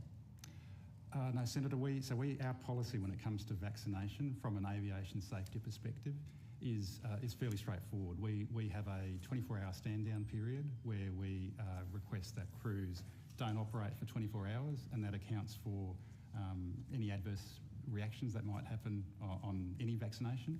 And beyond that, our requirement is that if there are effects being experienced, that pilots declare that either to us or to their medical examiner and stand down from duties. So it's a pretty standard process we have for vaccinations. So you'd expect the effects to be over within 24 hours? The immediate effects. So our concern is around incapacitation. So is there a risk of sudden incapacitation for a pilot? And the medical evidence suggests that takes place in the first 24 hours following. Where did the evidence come from? Senator, that's a globally accepted standard that all So you didn't check where the evidence came from, you just accepted the globally accepted. Senator, and as Mr. Marcello said, this is for all vaccinations, and that is a long-standing practice that has been in place around that 24 hours. So there was no, what we're talking about is our general processes. Okay, so there's nothing exceptional about the way COVID injections are treated? No, Senator. Okay, thank you. So is CASA aware that the COVID injections only hold provisional approval? Senator, we take the advice from the health authorities that have approved those vaccinations for use in Australia, and as far as we're concerned, we don't question that. We don't second guess that. That's a. No, I wasn't asking that question, Mr. Marcello. I was asking if you're aware that the COVID injections only have provisional approval, not approval. We are aware that the vaccines are approved for use in Australia, and that's what matters to us. Provisionally approved. You're not aware that they were provisionally approved? Look, I am aware that they are provisionally thank approved. You. Yeah. Are you aware that the provisional approval means the health regulators only have preliminary data on the medication and are awaiting on the full suite of data from pharmaceutical companies from further monitoring, which could include risks and harms not identified in the preliminary data? Are you aware of that? No, Senator, as I said, from our perspective, they have been approved by health authorities for use in Australia. That's the extent of our concern. Given what I just said and the uncertainty there, is there a possibility that vaccine mandates inject a level of risk onto pilots flying our planes? Is there a level of uncertainty introduced? Senator, we're following, as Mr. Marcello said, we're following the medical advice, and we have not got any reason to have concerns around the impact of COVID vaccinations in Australia. So who gave you the medical advice? We're following the announced medical advice that comes from the. So who gave you that announced medical advice? Senator, we're following the advice that's provided to across the country. We hear what the CMOs are saying. Chief Medical Officer, APRA, Health, the Federal Secretary. We're following the published advice. Who published it? Oh, Senator, I'm sorry, I don't know who's. You didn't check? Senator, we're following the advice that's out there, and I think there's a level of we're treating the COVID vaccinations the same way we deal with every other vaccination in the country. Okay, thank you for acknowledging that. Does CASA collect reports of COVID-19 vaccine effects, side effects and adverse events in and class 1 to 3 medical certificate holders, and how is this data collected? So, Senator, medical certificate holders are required to see their medical examiners on a regular basis. We do expect them to disclose effects if they've had them. We have nothing in any of the data that we hold that indicates any adverse effects from COVID vaccination. Okay. You have nothing in the data? But you don't go and specifically collect it? Yes, we do. It is required to be provided to us, but nothing has been provided to us. Who do you require to provide it? The pilots. The pilots, okay. Do you believe that there may be a perverse incentive for a pilot to not report if they have suffered an adverse event? If they report an event, they are putting their financial livelihood at risk? No, Senator. You don't? No, Senator. Okay. How does CASA detect pilots who may have a medical problem if they have not self-reported it to CASA? Can you repeat the question, sorry, Senator? How does CASA detect pilots who may have a medical problem if they have not self-reported it to CASA? So, Senator, as I said earlier, medical certificate holders are required to see an examiner on a frequent basis. It depends on their age, depends on the class of medical. So, in order to hold a medical certificate for most classes of medicals, you need to see a medical examiner on a frequent basis. So, other than self-declaration, that's the other control that we have in our medical system.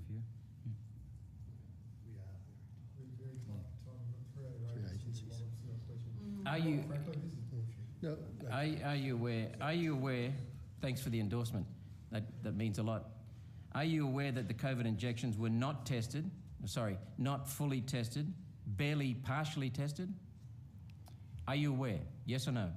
Senator, it's not a matter for us. We are an aviation safety agency. Exactly. We take the advice when it comes to vaccination from the authorities that are charged with making those decisions. Are you aware, now I haven't checked this myself, but I'm told by a lawyer in America that 1,000 Southwest airline pilots cannot pass their medical after being injected? That's a hell of a lot of pilots in America just with one airline. Senator, we haven't heard that data being provided to us. Are you aware that the Pfizer trials were sloppy, unscientific and shut down early, apparently due to deaths? Are you aware? Senator, I don't think there's anything else that we can really add to the line of questioning. Sorry, Ms. Spence, Senator Robertson, much as I really enjoy working with you, but I really think that the officers cannot answer your line of questioning here. No, that's become clear. And I would please urge Senator Roberts that we are so tight for time. Chair. If there are any more, would you put them on notice? I'll hand back. Thank you. Chair, got one.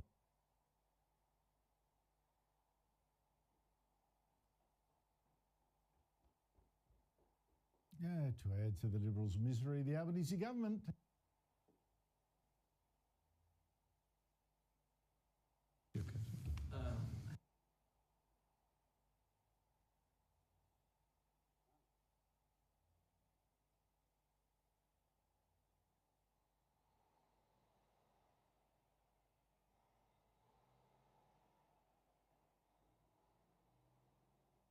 Shit, another politician. Fuck, we need a couple over in New Zealand. Senator Roberts, can you... Oh, no, too late. You got your own shit that you're dealing with over there, and you're doing a fine job. Fine job. Keep at it, man. Keep at it. Make them responsible. This is fucking bullshit.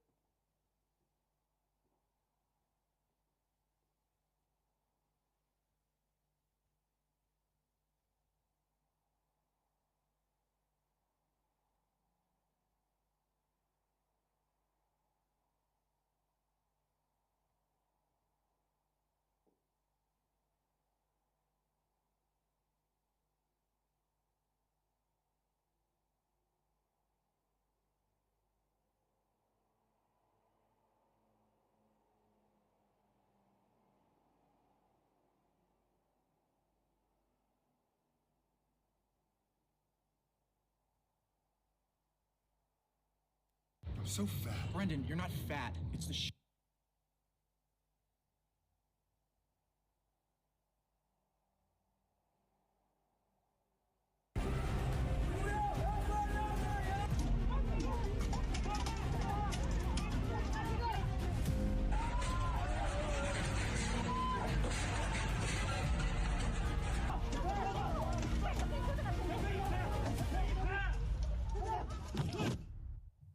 Neil, I mean, it actually makes me quite emotional seeing that. God bless the Chinese people. They are all putting their lives on the line to stand up against zero COVID. What do you make of it?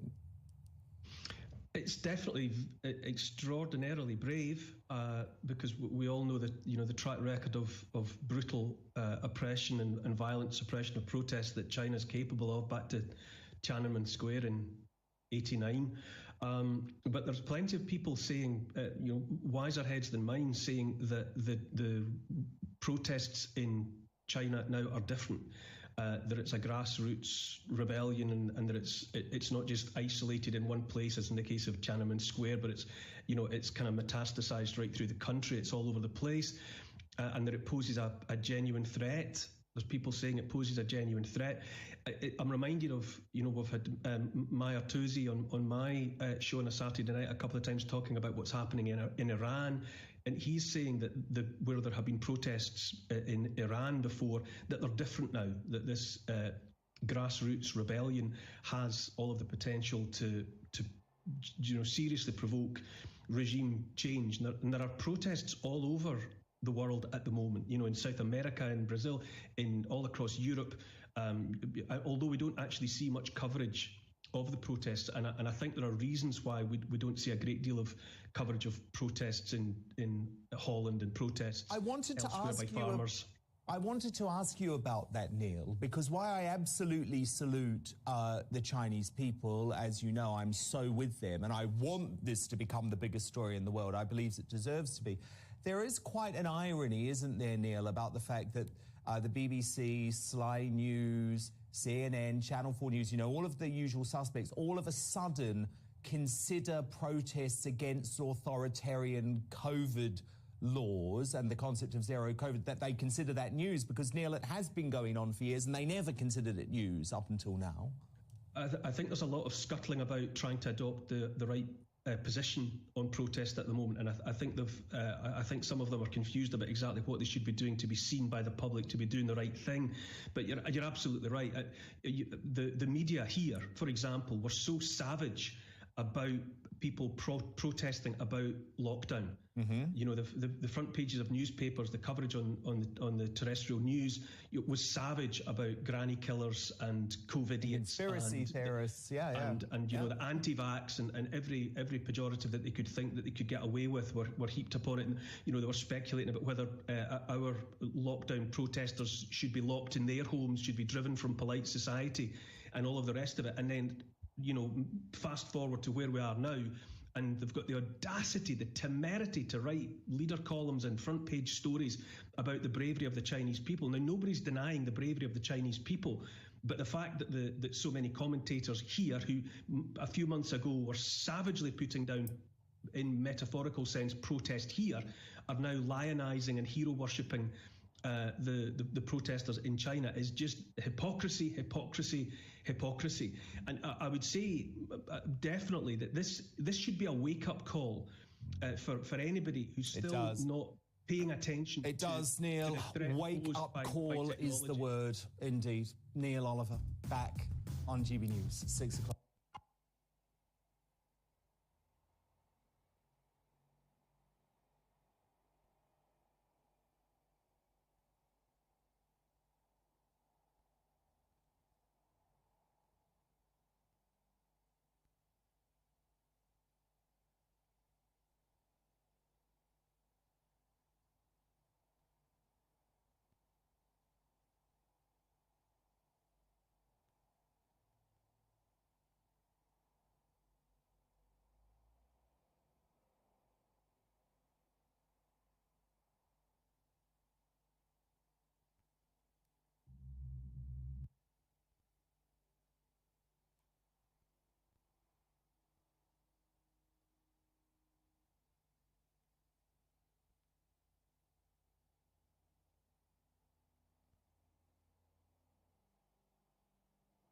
Against digital euro CBDC. The British people also protested against the digital ID and digital currency. The Dutch people call the CBDC as digital prison. They know where it comes from. It comes from the WEF and has already been deployed in China, where the phone is your payment device. Your ID, your bank accounts, and basically everything is in your phone. And if you don't behave the way the government requires, your phone screen will turn red and you cannot go anywhere. Same with CBDC, every transaction will be traceable, and governments can control everything. But now the WEF wants other countries to learn from China. I respect China's achievements, which are tremendous over the last over 40 years. I think it's a role model for many countries. Last week, we have seen a huge protest in London against CBDC. Now the Dutch people are protesting in front of the second chamber building during the CBDC debate. They don't want CBDC and tried their best to make their voice heard. It would not be surprising if we see digital currency being tied to your digital ID. And when you want to access your digital wallet, you would need to log in with your digital ID using facial recognition. And to reach that goal, the Bill and Melinda Gates Foundation had funded $200 million to expand digital public infrastructure, including payment system, digital ID, data sharing systems. Such the system has already been in use in China. There it calls social credit system. China's social credit system expands that idea to all aspects of life, including judging citizens' behavior and trustworthiness. If you don't pay a court bill, if you play your music too loud on the train, you could lose certain rights such as booking a flight or train ticket. The elites always tell people that transform the way the Canadians digital ID authenticate making themselves modern life online and more protect their efficient. identity. Digital ID. That's why the concept of digital ID is being pursued around the world, from Australia to India, from airports to health record systems. Medical. But the digital ID also poses a grave danger to human rights, just like the social credit system that are currently being deployed in China. It's based on digital ID to enable or disable full and free participation in society. Thank you so much for watching and see you later.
When the rescuers were on their way, there were so many obstacles in the way.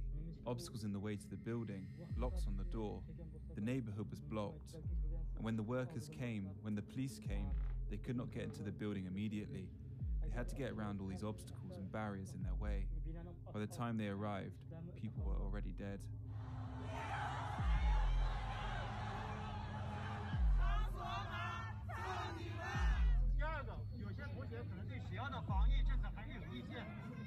It's surprising in the sense that compared to protests in China in the 1990s and 2000s, and we see a lot of protests, but many of these protests restrain themselves by targeting local officials and trying to express their loyalty to the center. But this time you see slogans, chanting like Xi Jinping step down, and even some call for freedom of expression.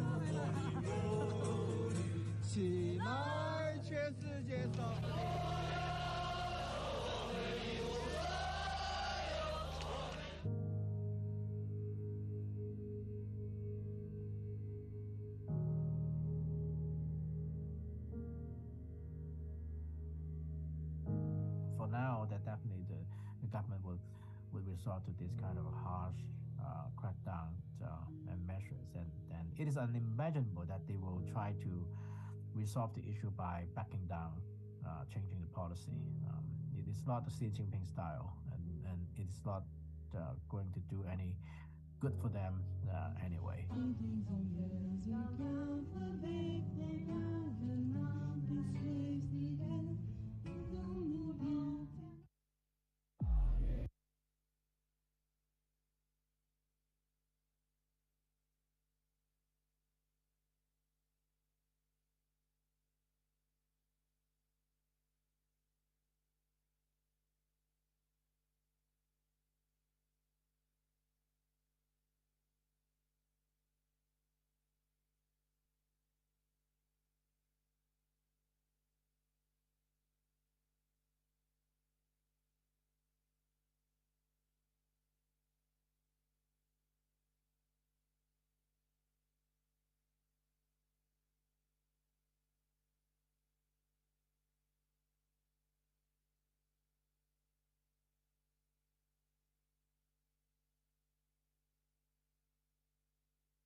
waters. We now call it 5 waters. But also this morning we want to talk about 5 waters. We now call it 5 waters. The controversial legislation to change the way that water resources currently administered by local bodies are governed in New Zealand, giving what the government calls co-governance, and in some cases I would say limited sovereignty to Māori or iwi, hapu groups, covering stormwater, reticulated freshwater or freshwater, and now coastal water and stormwater as well.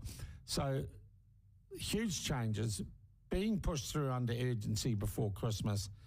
And then we find yesterday, or over the last few days, that part of the provisions of this legislation under urgency is an entrenchment clause, which entrenches part of the legislation. What it's about actually doesn't really matter, though the government's trying to play cute with that. Entrenching part of this legislation that could only be reversed or changed with a 60% vote in Parliament, which has the constitutional lawyers absolutely bloody fizzing and outraged at that. So the Prime Minister, as she seems to do quite a lot lately, was walking back that proposal yesterday. She says it's going to go back to a select committee. My question is, did it ever go to a select committee in the first place? Well, to find out and to get her view on three, now 5 waters, someone who's fast becoming the expert for the platform on this, our good friend Tina Nixon. Tina, how are you? Oh, I'm hardly a bloody expert, but I'm certainly following the issue, and it was fascinating yesterday to see I wouldn't call the Prime Minister walking it back. I think she ran. As soon as she realised, or I suspect faced the open letter from the lawyers who had raised the issue in the open letter in the Herald yesterday, she just was on every media platform apart from the platform saying, whoops, we might have stuffed up here and we're going to take this to Cabinet. She now says they're going to go, it went to Cabinet yesterday, they're now saying they're going to refer it, now this is funny, refer it back to the House's Business Committee. Well, it never went there in the bloody first place, so that's a complete misrepresentation, because this was just Eugenie Sage slipping it into the bill at the last moment. Well, you have to wonder that Mahuta's not running the country, because Woods didn't know about it, Hipkins didn't know about it, Robertson didn't know about it, and the PM didn't know about it. So here's a major constitutional change, and a change that had such ramifications to democracy in the future, as Kiwi blog David Farrer has pointed out. I mean, it's shaken him to his core. And so here it is, and I mean, none of them knew about it. And so Mahuta's changes around the 3 waters, you would have to say, have probably not passed the scrutiny of her colleagues. Do we have, Tina? I wonder, look, it's an interesting point you raise. I wonder if we don't essentially have 2 governments operating in New Zealand, the Ardern-led Labour Party and the Mahuta-led Māori Caucus, and that they operate, and when you look at the terms of the Treaty of Waitangi, they operate almost as separate entities. Yeah, you would have to say that when you've got this stuff coming at you like a freight train, and it's just been run by Mahuta, and it was, then yes, I think there's a definite discord in amongst the Cabinet. And then there's the issue of David Parker. And there has been a number of commentators raise this. I think we talked about it last week. Yeah. He doesn't think co-governance is a good thing. He's absolutely adamant that it's not. It's not required in the RMA. However, he has got some fishhooks in the RMA that are described as particularly gnarly around some of the Māori issues and consultation. So, at the end of the day, we've got a real discord in Parliament, and they're keeping it, so far they've kept it under wraps, but now it's clearly, in this last week, is evidence that there is definitely a split, an ideological split in Cabinet. A schism between those who are co-governance obsessed and those who are co-governance cautious, or shared power cautious, I guess. The problem is I'm trying to figure out where the Prime Minister stands on this. Well, someone suggested that this was actually raised so that they could get on their high horse and say, oh, look, aren't we wonderful, we're stopping privatisation. There is enough in this bill to stop privatisation now. And at the end of the day, there is still some major issues around how the financing is going to work on this. And at the end of the day, the people who are going to be investing in these entities are going to be laughing all the way to the bank because it's government guaranteed. Yeah. So they don't have any problems. So there is privatisation of the profits. There's no doubt about that. And people haven't quite woken up to that yet. So all of the profits from these from these organisations will go offshore.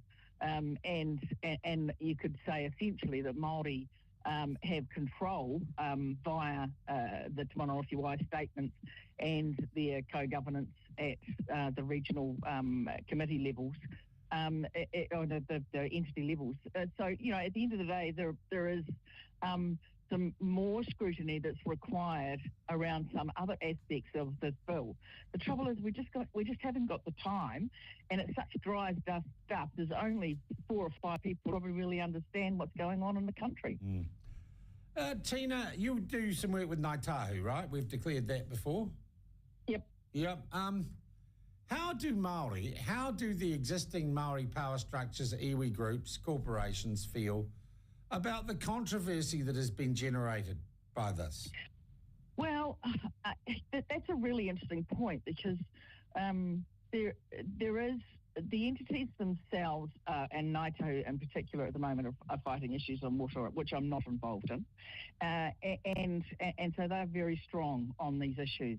The rank and file, I would say, may be quite different, and I'm certainly getting a lot of feel from some of my cousins and friends who are increasingly uncomfortable with the way some of the iwi entities are chasing some of these issues and feel that they're suffering, I think, a little bit of from people in their own communities looking and saying to them that, how do they feel as a Māori? And they're not comfortable. They're just not comfortable because they feel like they're being singled out over the sort of separatist policies and the sovereignty policies of the iwi entities. And yet that's not really where they want to hit things to be. And so there is a level of uncomfortableness around some of these issues in the rank and file. And at the end of the day, we've still got some real problems with the Māoridom around crime, education statistics, health statistics and all of that. And a lot of our people would rather see some more effort put into those things rather than these bigger issues. And that's fair. There is probably a place for effort to go into both. But, the more I talk to some of my Māori mates and cousins, they're like, look, seriously, we're getting sick of being asked at a party how we think about this shit when we're really uncomfortable and feel like it's dividing our communities. Wow. So there is two sides to this story. Tina, so the entrenchment, and I don't know why they let Eugenie Sage do that. Just so obviously, even to as I said, it's either the cock-up theory, and it was really Eugenie was just because she just the only thing that she was really strong all the way through around the privatisation, or whether Mahuta jacked her up to do it. So that then they could come swinging and going, this is just all about us, making sure that the whole thing's not going to be privatised. Aren't we good?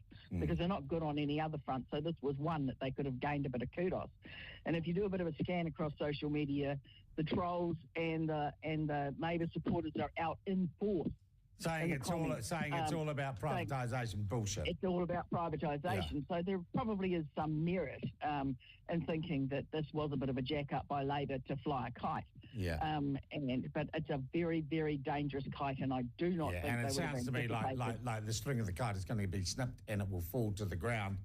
When you get your experts, your academic experts going, don't be stupid. That this opens the door for a misuse of something that's really for structural change that everyone agrees with. Meantime, Tina, staff are being hired and these new water administration structures are being set up, aren't they? Oh, look, seriously. The gravy train is rolling. Yeah, it is, and you know, John, the Auditor General, no one's taking much notice of what the Auditor General's been saying about the public service, but someone needs to. Well, I've never seen an Auditor General come out so strongly and say that the public service is lacking in accountability and transparency, and he singled out some issues around the three waters, which some have been addressed, but there are some other major issues in the public service, and I think someone needs to go in and have a real serious look at what DIA is currently doing, the money that they're spending, that the government misspent, which Treasury's already pointed out. They took the COVID money and sunk it into the three waters against Treasury advice. Yeah. You know, there's so much just happening in this space, and someone needs to keep asking, you know, where is the money going? What's going to happen here? And my understanding is councils are still saying that this is going to cost them to implement, and that the provision of information is still so great, and then they just lie about stuff. I mean, the Prime Minister is still trying to say that these reforms will save people money, and that, you know, if they don't enact these reforms, that their water rates bills will go up significantly. And Wayne Brown's already bloody cut the feet from the Prime Minister on this by saying, you didn't get your information from us, and you're wrong. You're absolutely wrong. And then Grant Robertson comes out, you know, a couple of days later and goes, well, the bills are still going to go up, but maybe not just as much under these reforms, because actually no one believes the figures anyway, and these reforms are so expensive, and the program is so big, and in some cases probably not necessary, that people are going to be faced with massive bills with organisations that are not going to be fit for purpose and are not going to be governed and monitored well, because the economic regulator is not going to be in place in time to ensure that all those checks and balances are in place. The economic regulator is not going to be until, I think it's 2027. And the Scottish regulator guy come over here and says, don't do that, don't be stupid. They'll end up with big flabby bloody organisations that actually aren't very good and are not transparent and are just woeful. You need the economic regulator in to keep them honest. Well, you know, just imagine how that's going to look in 2 or 3 years' time. Yeah, sounds like a cluster F to me, Tina. I thank you for your time this morning. Always a pleasure. We'll talk soon. That is Tina Nixon, our kind of resident expert on three waters. Someone's pointed out that it has been revealed that entrenchment of the non-privatisation has been discussed for some time amongst the plethora of committees and paper shovers have been involved in these changes. And they were talking about 75%, I think, back in May. So, yes, this isn't a surprise. The Prime Minister was running it back yesterday only because I think she figured they'd been caught. They'd been caught and they weren't going to get away with it. And it just seems to me this government right now is stuck in mea culpa, our fault, we'll put it right mode on a whole lot of issues. And Tina, also very interesting, saying maybe we already have dual governance in this country. Maybe we've got the Labour Party in Jacinda Ardern and then Ngāi Mahuta in the Māori caucus, and maybe that's the power sharing that is already going on here in Aotearoa, New Zealand.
We're joined today by our good friend Richard Hirschman and also Wallace Hooker, another funeral director, coroner, and also experienced embalmer, to talk about some of the findings of people all around the world, including embalmers, funeral directors. It is such an honor to have you both on with me today, gentlemen. Thank you for your time.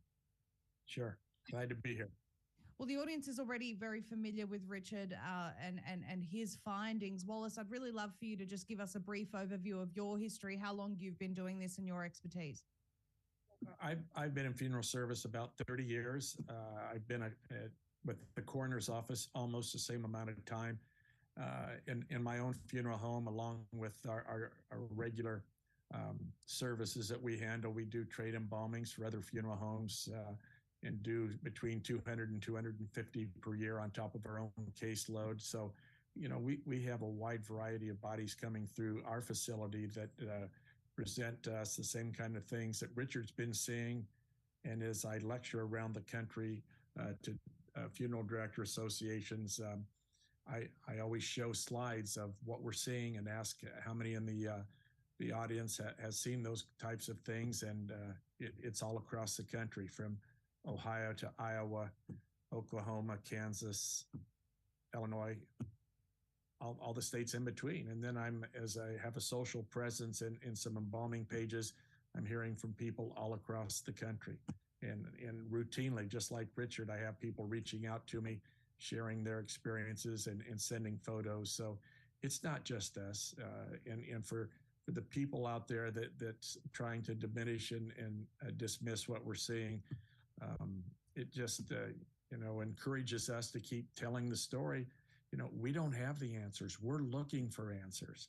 We're using what we're seeing, what we're experiencing, and sharing with those who, as I've said before, and Richard heard me said it, there are people with a pay grade greater than ours that should be able to find answers to what these structures are that we're seeing. And, they made an appearance at an interesting time, if you will, a peculiar time. And so as we've paid attention to what we're seeing and shared that with other colleagues, we're just hoping what we can find could perhaps go a long way to perhaps making people healthier and saving lives.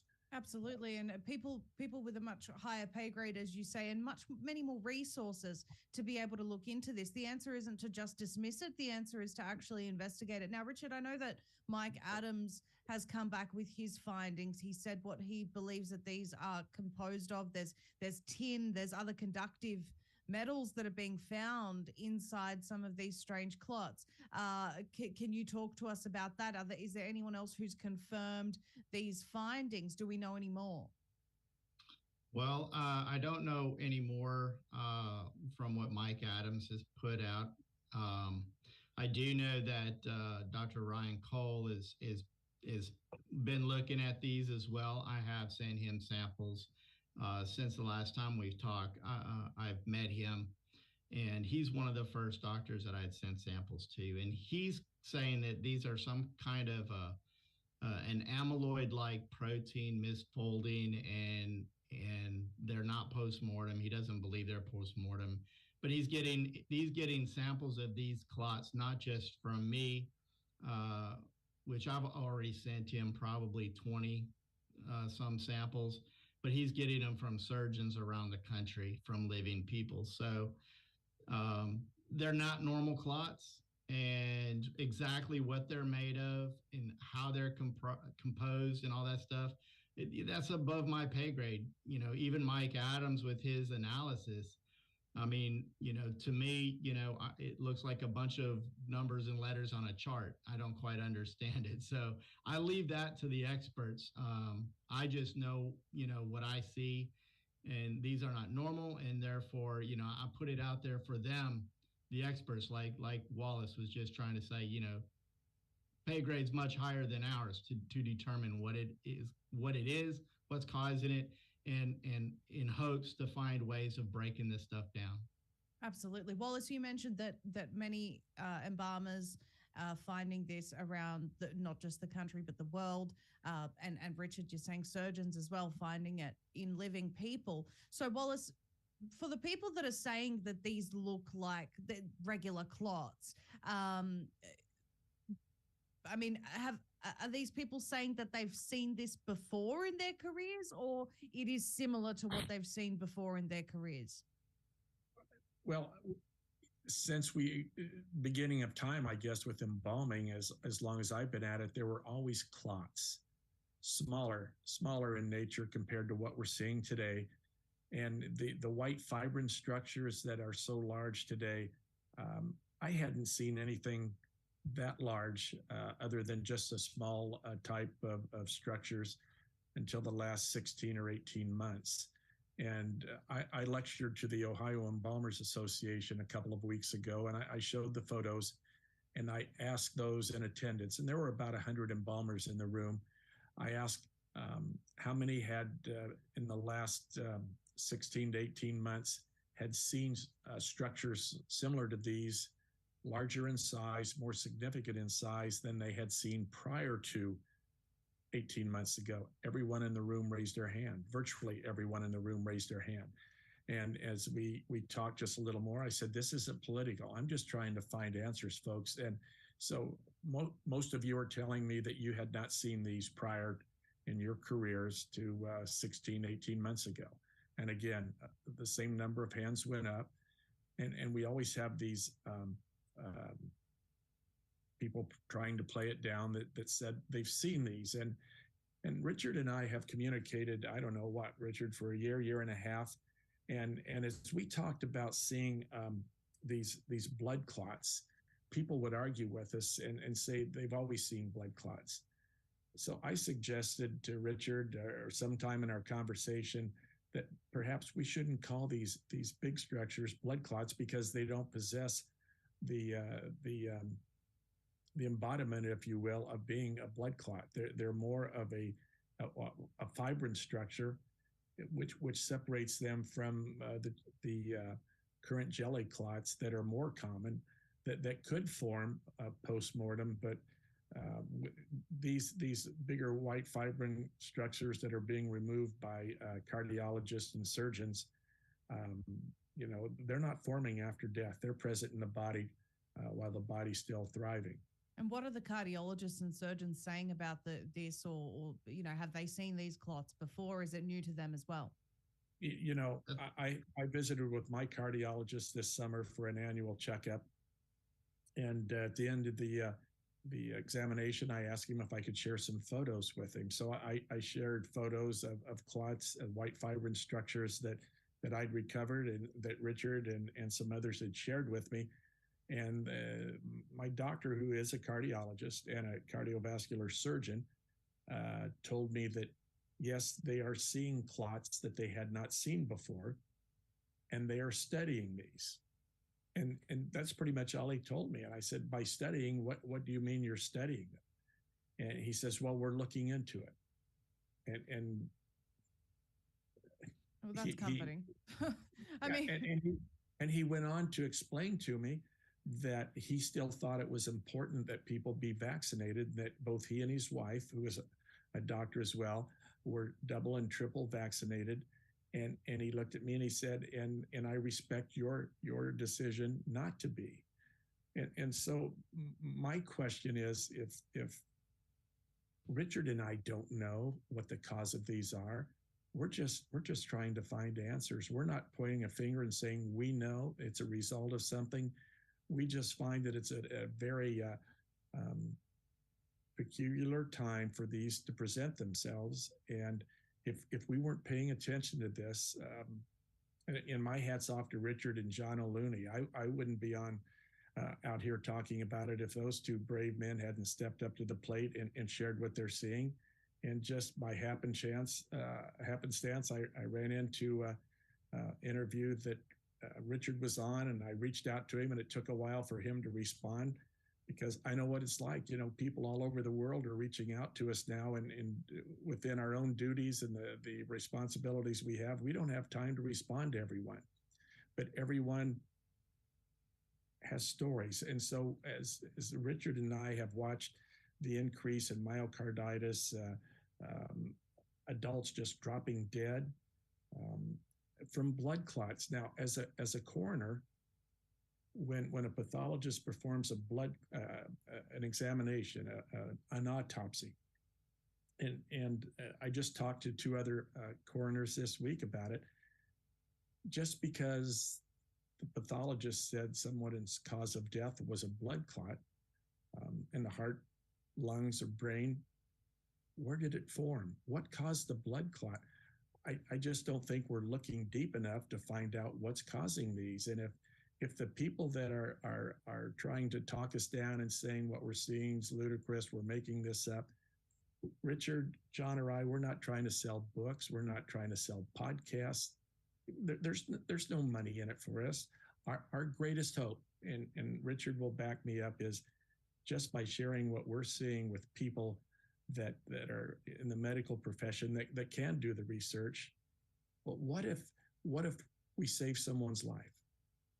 Or what if someone that wants to downplay all of this, what if they had a loved one who died of a blood clot? Do you think that would get their attention, and would they want to know what the hell's going on? I think so. And I'm not afraid to talk out about it. I'm really glad to hear that, Wallace, and I don't mean to interrupt you, but you as you said, Okay. you have nothing to gain here, but actually more to lose, including your reputation by speaking out. But it's because of people that have the courage to speak out that it sparks others to speak out. You know, this is a perfect example. The first interview I did with Richard, it was just he and I. Now there's two of you. So, you know, and for the people that think that these things happen slowly, no, it's not the case. It's just that in order to broadcast all of the progress that's happening all the time, it would be impossible to keep up with all of that. So, Richard, I want to ask you about your observations in terms of the sudden deaths. You know, you said to me the last time that you were on that many young people were dropping suddenly. And we're now seeing at this point daily headlines of young athletes, TV presenters, radio hosts, well-known household names, and I'm sure many, many others who the mainstream don't deem worthy to write articles about, dropping suddenly. Have you seen an increase in this? Well, I've noticed an increase. It's still the same as far as younger people. You know, right now, as the new shots are being issued out, it seems like we're getting another influx of the elderly. But, you know, I was at a funeral home just recently, you know, while I was there doing one, they brought another 51-year-old in. I was at a funeral home recently. There's another stillborn there. I've been hearing from funeral directors around saying that, you know, they're seeing an increase in babies. And I'm usually referring to babies that are near full term or stillborn or only live for a few days to a couple of months. Unfortunately, again, because I'm not on the funeral director side of things, I don't get to find out the vaccine status. Of course, they're not giving the newborn the vaccine, but I have heard that some of these mothers had received the vaccines, and then now they're having to bury their baby, which is heartbreaking. And I would like to bounce off a little bit of what Wallace was just saying about these pathologists that, they sit there and they die of a blood clot. And as you, Maria, you see it all the time now. You see all these reports of people dying with blood clots. The whole point of when I first came out, and people like Wally and all these others, especially like Wally and those of us embalmers that actually see these clots, they're not normal clots. They're fibrin structures. They are not, but they're being chalked up as a clot because they're blocking a vessel, which makes sense. And another thing, Maria, you were asking about cardiologists, and I would like to add that I was recently in Idaho where I had the privilege of meeting Dr. Peter McCullough, and it was an honor to meet him. And when I was introduced to him, he wasn't like, "Hey, how you doing?" It was like, "I've been meaning to talk to you about something." And he was asking me about these fibrous structures that I've been seeing. And he was saying that in all of his years, because he's a teacher, so they would be in a lab where they're working on cadavers, and he would describe when they would cut into the cardiac vessels, sometimes they would run into clumps of like dark blood, but it would crumble and fall apart in his hand. And I said, that would be normal. That's what a normal blood clot would be like. That's right. There's nothing wrong with that. But he had never seen any of these white fibrous structures in those cardiac vessels in the years that he's been a cardiologist when he's in a cadaver lab working with students. So these clots are not normal. If they were, and they were commonly found in cardiac vessels during their lab work, you would think they would have noticed them. But he didn't notice them. Or would be able to know what they are now. I mean, just immediately refute it and say, no, this is exactly this that we've seen before. But I've been contacted by a cardiovascular surgeon, and he said to me, I think it's this. It looks like it could be something that I've seen before, but hasn't analyzed it himself. And I appreciate his explanation, but it hasn't analyzed it himself. And of course, until in Australia, it's far more difficult to get people to speak out than it is in the United States. I don't know why people just don't have the courage as funeral directors or coroners. And I want to get back to you, Wallace, on the coroner side of things. But, we need more people to be able to get samples of this stuff and look at it. And experts like vascular surgeons and cardiologists to look at these things and see, okay, no, let's rule it out. If it is something that we've seen before, if it's just a coincidence that we're seeing so much of it now, or even if it can be explained that it is something from before, though judging by Mike's analysis, I don't think so, but let's leave that there for the moment. Then, really, let's just explore it. Let's not just shut this down. Wallace, I want to ask you as a coroner, because as far as I'm aware, here in Australia, coroners, they've been instructed not to perform autopsies. They've been instructed to actually push back on that. What is the case in the United States? No one's asked our department to stand down on autopsies. We've had pathologists that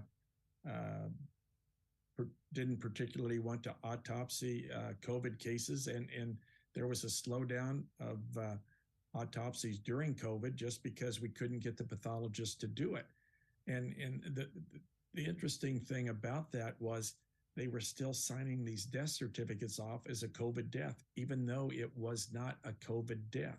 I saw the firsthand, I saw the abuse of this, but when a doctor certifies a death on a death certificate, it's gold. You can't get them to change that.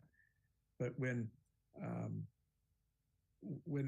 push came to shove, we would have to transport some bodies up to 2.5 hours away to an air exchange morgue where they would perform the autopsies because the pathologist didn't want to subject themselves to possible infection. But yet we were embalming these bodies. They fed us such a line of garbage about this. It's unbelievable.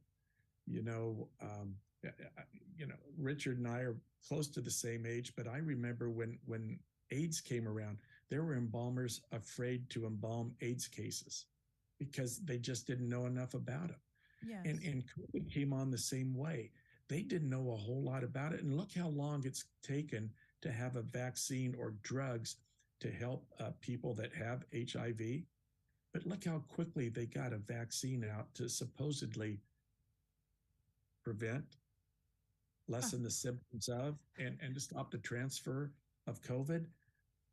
Now, I understand, and Richard and I have discussed this, that early on, we understand why people felt like they needed to be vaccinated. It was the thing to do to protect yourself, to protect your family, everyone around you, protect your communities.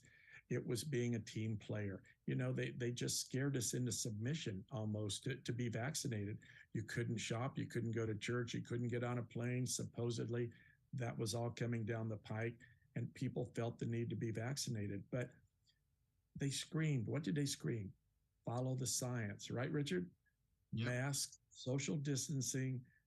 Why was it that funeral homes could only have 10 people in them, but Walmart, Target, all the big box stores, they could have people in there?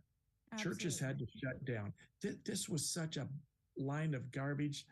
You know, I grew up on a farm. I know bad words, but it was total garbage. So when we look at what they pushed on us, I understand why people were vaccinated the first time. They followed the science, supposedly.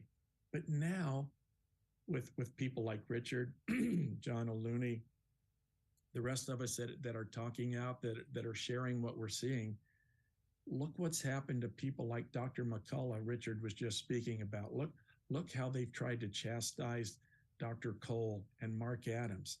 You know, they have attacked these people. They've attacked their credibility. Dr.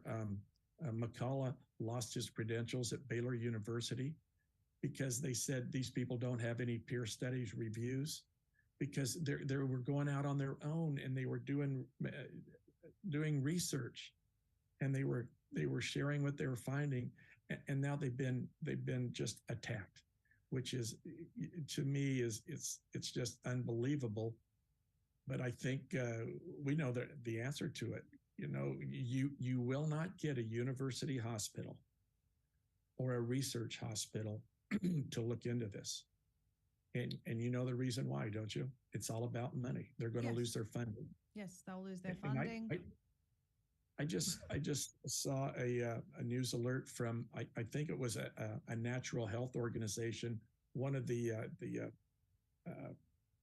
drug makers was looking into supposed vaccine accidents associated with their product. I don't know if it's accurate. I haven't had time to look at it, but I guess my question is, if there's just even this shred of evidence that says maybe this isn't good, why are we trying to force it on children now?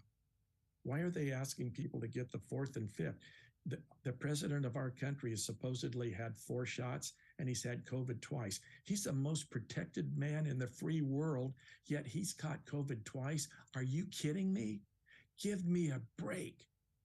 Well, Walensky also recently claimed that she had COVID. My entire thinking around this is that none of these people have been injected because they know how harmful these injections are, and they're just pretending to have COVID to normalize having a virus after you're supposed to have been protected by it. You know, she came out, I'm grateful for the protection my vaccine offered me. Are you kidding me, Walensky? You weren't offered any protection. First of all, you're not even injected. Number 2, you're not meant to continuously catch something after you've been injected against it. It's the most ridiculous load of hogwash. And unfortunately, here's the result. We have multiple people dropping suddenly.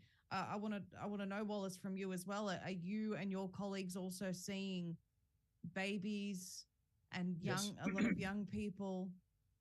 Can I share something with you from just the past 24 hours? One of the embalmers that helps me just sent me an obituary of a 10-year-old boy in his hometown that died unexpectedly, 10 years old.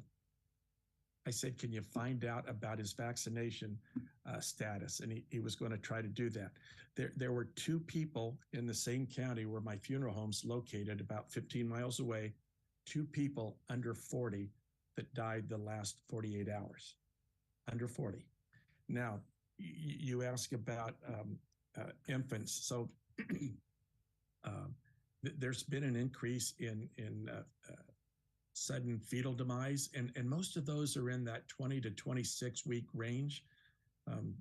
This past year, maybe 6 months ago, I had a case. The mother had COVID, and she went into the hospital, and she was treated with remdesivir, and the baby quit moving within 30 to 36 hours. When they transported the baby 2 hours, I mean, we're talking a 24 week fetus. The pathologist was afraid to do an autopsy in the local morgue, so it was transferred to a place where they have this air sterilization system. When I went to the morgue to pick up the fetus and take into my care, I was talking to the other coroner staff, and in a short few week period, there had been 5 other mothers that lost gestational babies at 22 to 24 weeks. And those 5 they determined had been vaccinated. And I reached out to the same coroner's office because I'm a consultant there just yesterday. And since December of 2020, there's been 29 cases of fetal demise in that particular county. And it's a university city, so if you could take with the students and the staff 50,000 off of that, so it's a population of about 120,000 in that county with 2 hospitals, and 29 in that period of time is a lot of fetal demise. And so when I'm just reporting it, folks, I'm not pointing a finger. I'm sharing you accurate information that came from the files of that county coroner's office. And that's 29. And there is, outside of the fetal demise, the pathologist actually that does the autopsies in that county reported an 800% increase, 800% increase in the cause of death being blood clots since December 2020. 800%. If you talk to actuaries with life insurance companies, the death of young adults in that, I think it's 29 to 42 years old, it has risen astronomically. And it's no numbers we're making up or throwing around, but it's easy to research, and it's causing them concern. What's causing that? Well, we know what's causing it: blood clots. Richard, Wallace mentioned something interesting before, which was that the nurse was too scared to perform the autopsy. The pathologist was too scared. Are people actually still afraid of COVID? I don't think so. I don't know about pathologists in my area, but as far as people in the funeral homes now, I don't think anybody's afraid of it, because for the most part, COVID is a thing of the past. I very rarely get a person that died of COVID. That's just not, I'm not saying it doesn't ever happen anymore, but it's not something that we see very much. But you know what I do see? I see these clots. Even though they're not COVID, they're still there. And that has not slowed down. The different types of clots, like I showed with you the last time we were together, those coffee ground looking clots. I've had 2 of those in the last few days, and I've had several of these white fibrous structures. So nobody's really afraid of the COVID anymore, I don't think. Have you found it? Well, I'm just, because you mentioned, Wallace, about the pathologist being afraid, and I just, there are still some people out there. But Richard, are you finding this still exclusively in people who've had the injections or blood treatment? That's getting harder to find that information anymore because people are so tired of the COVID, they don't want to talk about it no more. I don't know. Now, if I was in a funeral director's position that I was wanting to get this information and just make my notes, it would come up in casual conversation. But unfortunately, I'm not in that position. Wallace, can you weigh in on that? I can, because I'm a funeral director as well. And in my funeral home, I meet with most of the families, and I always ask them, I said, just out of curiosity. And most of the folks that I serve know that I lecture around the country, and they're willing to share if their loved one had been vaccinated. And I like Richard, I have since probably early last winter, I haven't had a COVID death. I haven't had a death attributed to COVID. And I think what happened in that from December 20 through early 21, it just got pretty easy for a physician just to sign a death certificate off as COVID-19. Certainly. I'm serious. I saw the abuse of it. I knew some of these folks. I knew what they were suffering with. The very first COVID death that we supposedly had, I knew this gentleman well. I knew what his health conditions were. He no more died of COVID than I'm a brain surgeon. He tested positive on Sunday. He died on Monday. He had a congenital heart disease. He had an infection in his leg. He was overweight. A valve was leaking. He was in kidney failure. He was in stage renal failure, and his lung was collapsing. Yet the top line of the death certificate said nothing more, nothing less. It said COVID-19. The family was furious. And all the other things that caused his death were listed on a line farther down the death certificate that said other causes possibly contributing to the cause of death. Possibly. Possibly. And with that being said, these families that were furious because COVID-19 was on a death certificate here in America,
America, land of the free, you get up to $9,000 reimbursement from FEMA if the word COVID-19 appears on a death certificate. You know, depending on what the cost of the funeral was. If it's a cremation, you would only get as much as what that was, but they will reimburse a family up to $9,000 if they file for reimbursement. We had our health minister come out and say, oh, well, we don't actually know how many deaths. Most were with COVID, not from COVID. You know, we were so unorganized because we were in a pandemic that we, you know, it would be so hard to find out now how many actual deaths from COVID we had. But even the total numbers didn't even add up to the amount of influenza deaths that we've had in the past. And of course, influenza miraculously died and resurrected just this year. So, you know, the same tactics have been used everywhere. I think where we are right now is we really need answers about these clots. We need to know what it is that's killing people suddenly, because they are dying suddenly. It is a phenomenon. I mean, it's one of the most searched Google terms right now in the world. They can't hide what's happening anymore. You know what, Maria, I think Richard and I would agree, John O'Looney would agree. What if we got the right people to look into these and they determined that these clots were caused by COVID itself? Nothing more, nothing. And so if that's the case, let's find a way to overcome it. And then I still feel good about what we've done, about talking about it, because at least we got someone to listen to us and look into it. And until those people that have their head buried deeply in the sand lose someone close as a result of a blood clot, we're not going to get their attention, because they are just dismissive. Their arrogance is just dismissive to everyone. They're just not going to listen to us. Or maybe worse still, I just heard of a nurse that said, yes, I know the injections are killing people, but I don't have a choice. I have to keep giving them. Yeah. That hurts my feelings a lot. You know, Maria, isn't it still, I mean, and Wally, isn't this still an experimental vaccine? Yes. Yes. Well, I mean, I sat there and I pulled up the Nuremberg Code today. Isn't just about everything about the Nuremberg Code being violated worldwide right now? Yes. By our governments? Yes. And so if that's the case, then and isn't there some? I heard some people are wanting amnesty now because of the mistakes they've made. I'm getting really kind of confused and upset, because somebody's going to have to be held responsible when half of the world's population realizes they've been poisoned by their own governments. And these companies that are out there forcing their employees to get this vaccine, they too should be held liable for any of the injuries that are put on those people. And again, it breaks I've read over the Nuremberg Code a couple of times today. It seems like it just totally goes against everything that we've been, supposedly trying to hold up just to prevent the stuff that happened in Nazi Germany back in the 40s. Correct. I don't know if either of you seen this, but just this morning, it was reported that the West Point Military Academy ordered the 20% of its class members to be vaccinated, or they would be removed from the academy. You know how hard it is to get into West Point? I don't know, but it's got to be terribly. And the Secretary of Defense ordered this. Trudeau is telling Canadians basically get vaccinated or else, get your boosters or else. We don't want to have to see another lockdown. Australia's toying with this language yet again, saying, "Oh, is there a possibility of Christmas lockdowns?" We can't rule them out, but we can't say for sure. We don't think it's going to happen. I made, on your comment about amnesty, Richard, I made the statement that I can't even believe that they would have the nerve to use this language again after everything that they put people through. And don't tell me they don't know that people are dying. Don't tell me they don't know that this is happening. There is no way that they don't see the excess mortality in every single country. Just based on regular data. You don't even have to go digging for this. This is government data, and they don't know what's happening. Absolutely. Maria, the last time we spoke, you know, there's a part of me that, you know, we don't need to be each other's enemies, the vaccinated against the unvaccinated. We need to remember, because this truth is coming out. I really did not want to believe this was some kind of a conspiracy to try to depopulate the world. But the more they continue to do what they're doing, I'm sorry. I've always been afraid to sit there and 100% say, you know, it's the vaccine causing this, but it's getting to the point now, Maria. You know what? I believe it is. I believe it's the vaccine causing this, because I've had people that were not COVID, did not have COVID, but were vaccinated and have these clots. There's so many things that are out there. I know there was a couple that were not, but had received some form of a transfusion. Which would mean it's not the spike protein, as some have suggested, you know, a buildup of the spike protein causing these clots. If they haven't had COVID, I mean, whether we really can diagnose for COVID or not is a whole other discussion. I don't believe the PCR test does diddly squat. But if they haven't had COVID, but they've been injected, that would suggest it's not the spike protein from the virus doing this. It's literally from the vaccine. Right. I agree. I agree. But, you know, since the last time we spoke, I've becoming more and more enraged. I've unfortunately was sent a couple of hit pieces on me trying to say that the photographs that I have are unsubstantiated. There's no scientific proof. And I'm sitting there like, my God, I've got vials and vials of this stuff and all these pictures, and listen to Wallace. This is why I love Wallace being on something like this here, because he speaks to groups of, you know, whether it's 25, 50, 100 people or more of embalmers. And when he's asking these questions, hey, have you guys seen these things prior to the last, you know, couple of years? And the answer is no. And they've all been seeing this since then. Again, the cardiologist you talk to, he thinks he says it's something. Fine. If that's a rare case, then how come I have over 150, getting close to 200 pictures of different bodies with these same type of clots? Why is it all of a sudden, after 20 some years, I had an embalmer tell me one time, and I never thought about it. There was one of the hit pieces early on that said, oh, it's because of refrigeration.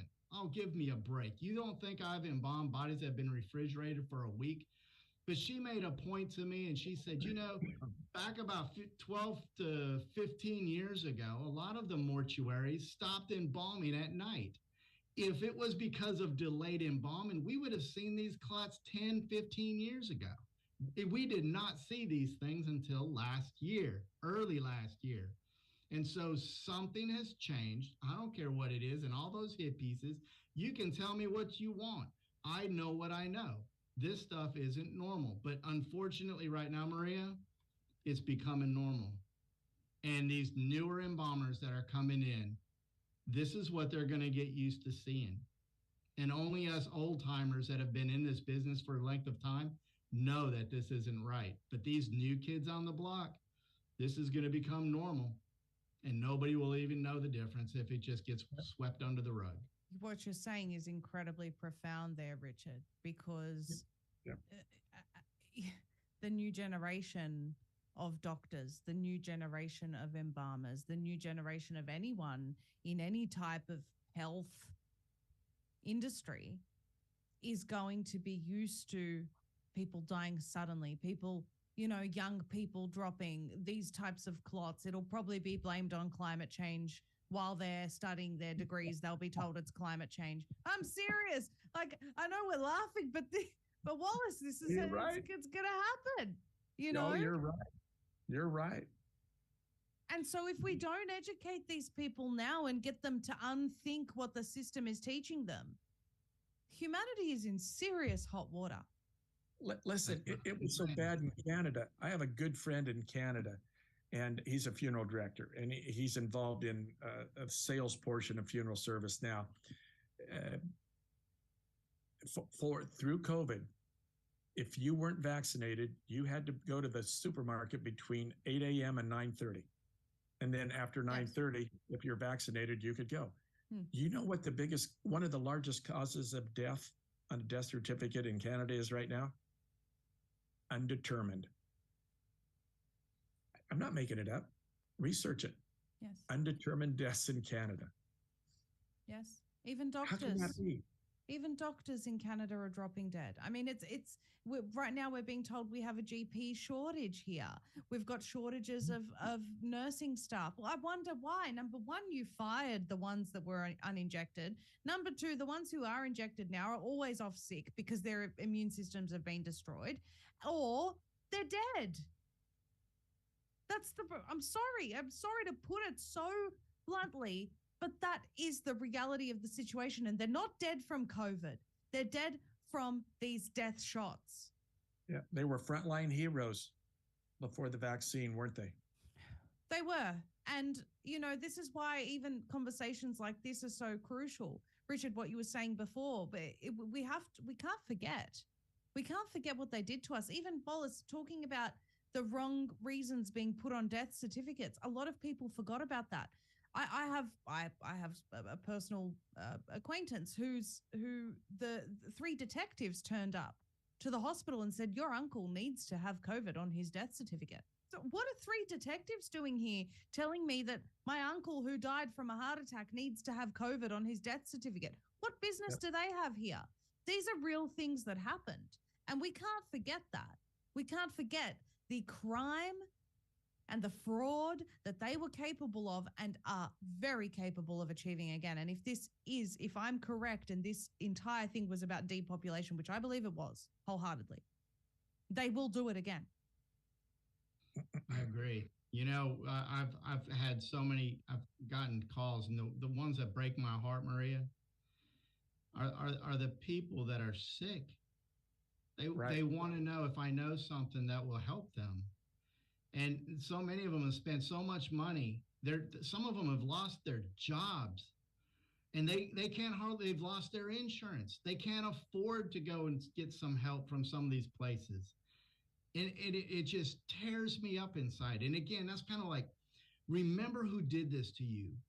These people that got vaccinated because of their job, then got sick and couldn't hold their job, now loses their job, now loses all of their benefits, so they can't hardly get any help to get better.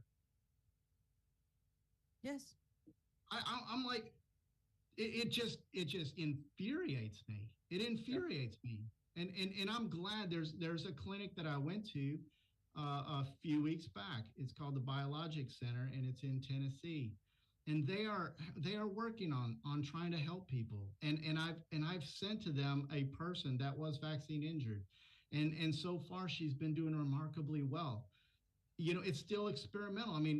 But it's still, at least there's places that are trying to help people, but it's expensive because these places are not funded by big pharma and by insurance companies. They do these things outside of that realm. And it's hard because you know that these people need help, but it's going to cost, maybe $10,000 to $15,000 for them to get that help.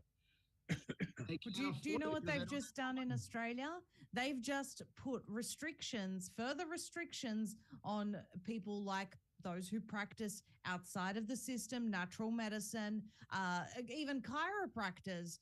God forbid you went to a different kind of specialist to try and get some assistance. They're actually blocking people. And this legislation, these laws recently came in on purpose, I believe, to block people from seeking help outside of the pharmaceutical systems for their vaccine injuries. Maria, what you just said, this kind of a clinic is one of those clinics. And I'm going to tell you, I've had a vaccine injured friend now that I met through this in Ireland. And these different places, these people that are getting some help, and it's not a cure-all, but it seems like they're getting more help from the alternative medicine than they are from the pharmaceutical industry that's in existence right now. And what you just said, they're trying to prevent those people from practicing. That tells me again, this is on purpose. They want you sick, if not dead. Yes, yes, they do. And this is exactly why it is so crucial to keep having these conversations. My prayer last time that you and I spoke, Richard, was that you would spark courage in others to speak out. I am again calling for Australian funeral directors, coroners, embalmers, any whistleblowers. Contact me through zmedia.com. Go to the contact section on the website. There's a specific section for whistleblowers. You need to speak out. If we don't, I mean, we are watching the complete destruction of our world before our very eyes and people dying. And if you're one of those nurses or doctors that says, I know these injections are killing people, but I don't have a choice, I have to keep going, God help you is all I can say to you. May you learn, may you turn from your wicked ways, because that is just heinous. You're doing exactly what Nazi nurses did in Germany. And let me tell you, that excuse didn't fly for them when the time came. That's right. And God is the only thing gives me hope, Marie, is God wins in the end. I believe that wholeheartedly.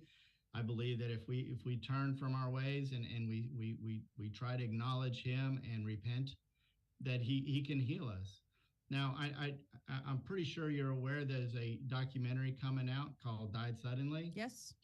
And these guys that are a part of that, you know, they came and they were here with me at my house for about 3 days.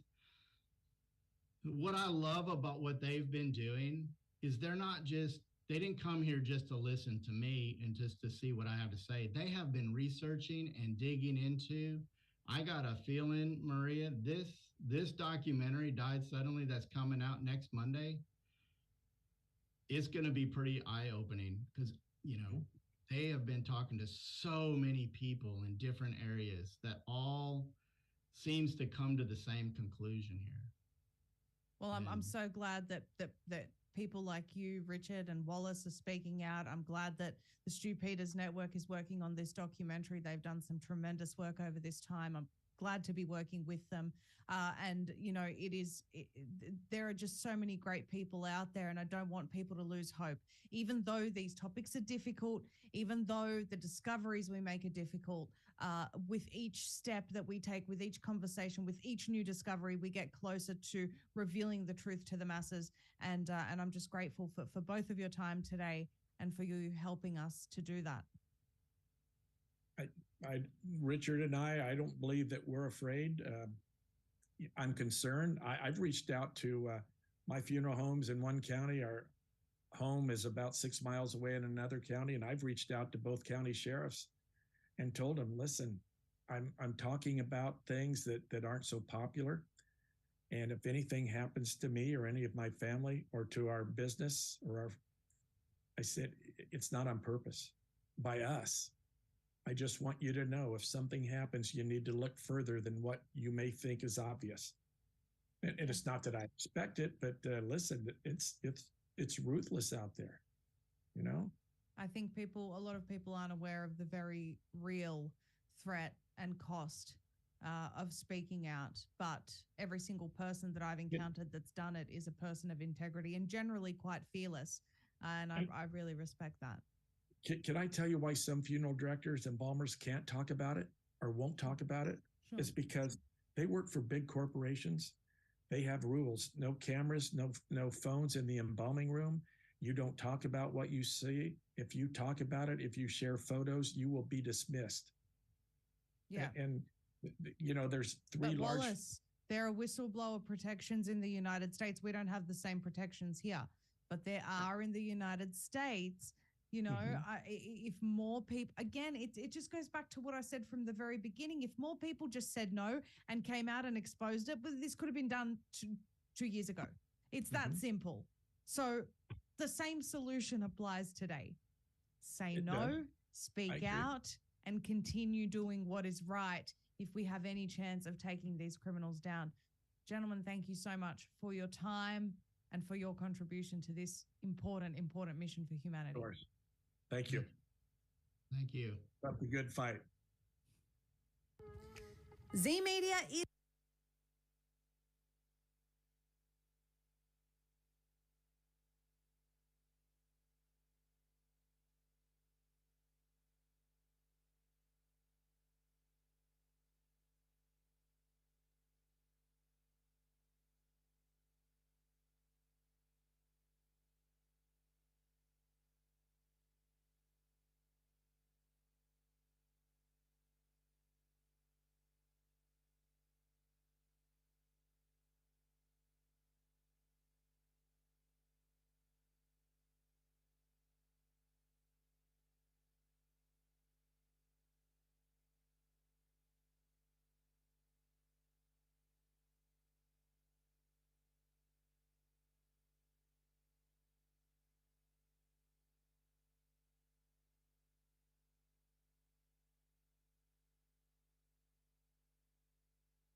Mr. Deputy President, I speak in response to, and I take note of Senator Wong's inaccurate and misleading statements in response to Senator Hanson's questions. The Ukraine conflict does not affect coal-fired electricity prices in this country because our domestic coal-fired power stations have long-term price contracts. They are not subjected to the spot international prices. Fuel prices in fuel prices in coal-fired generation are a tiny proportion of the costs. Secondly, no country transitioning to unreliable solar and wind has reduced electricity prices.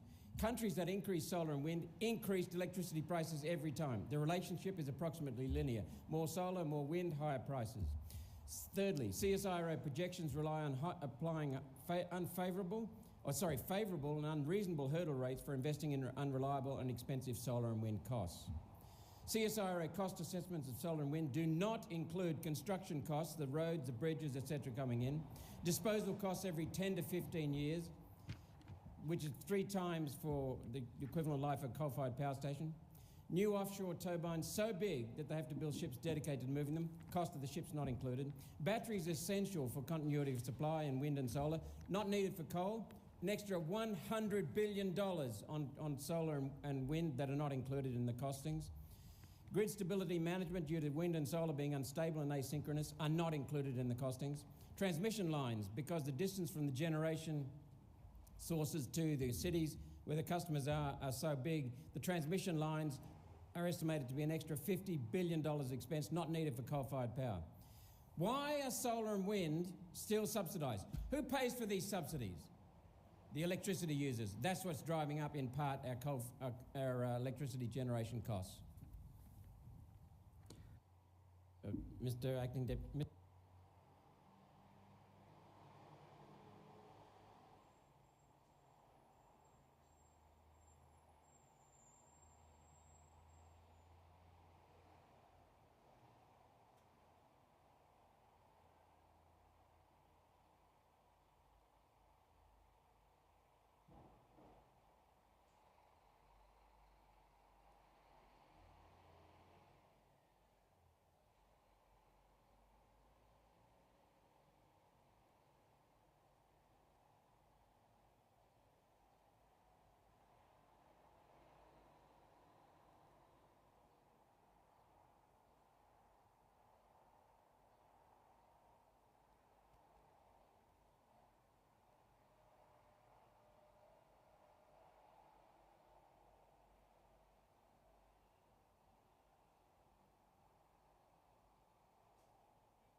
Huh?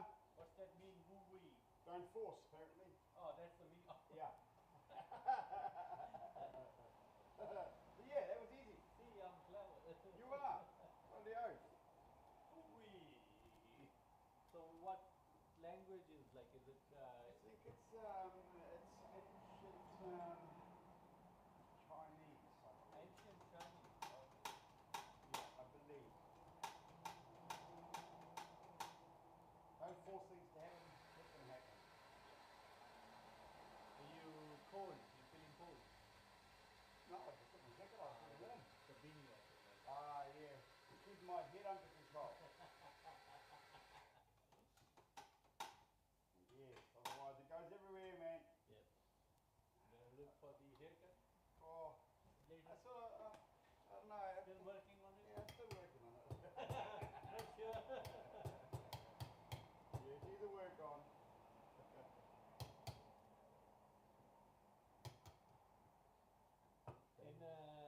In India, like if what it is normally when it's summer comes, like it's really hot. Yep. So not our community, but there are Hindus there, like who have the haircuts. So when the summer comes, the temperature goes like 40 plus, 45. Majority they have that much hairs left. Yeah. Like they just did the haircut and like everything on that completely. And when you see the winter is coming, so the hair start growing. They don't want to cut. Yeah, I'm the stupid opposite.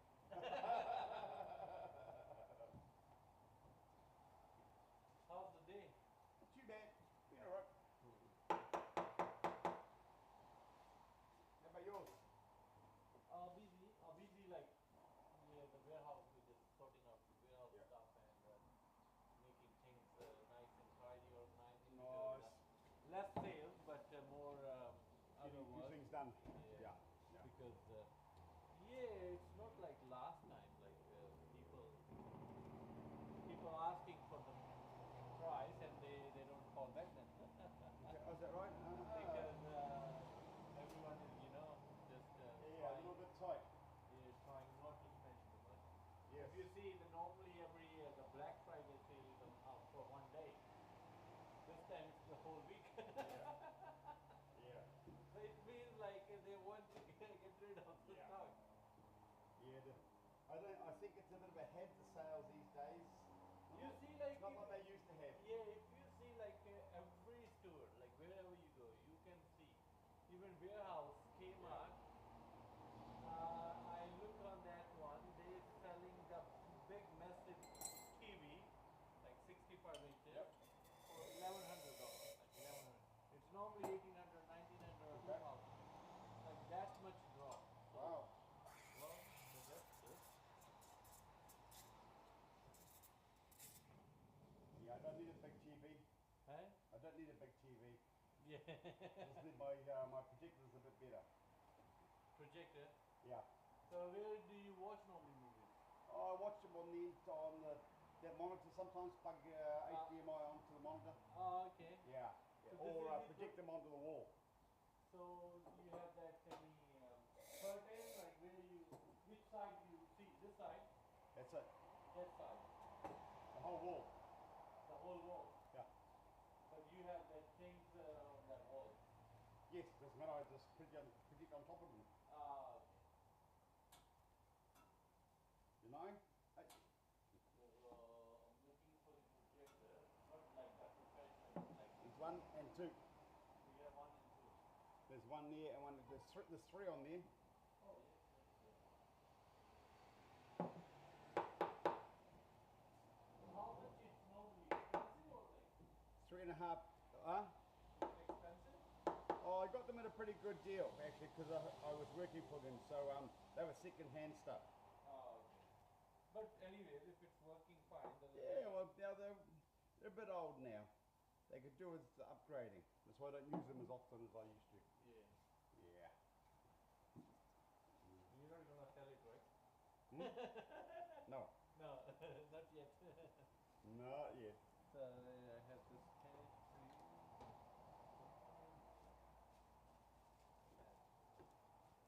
Awesome, brother. You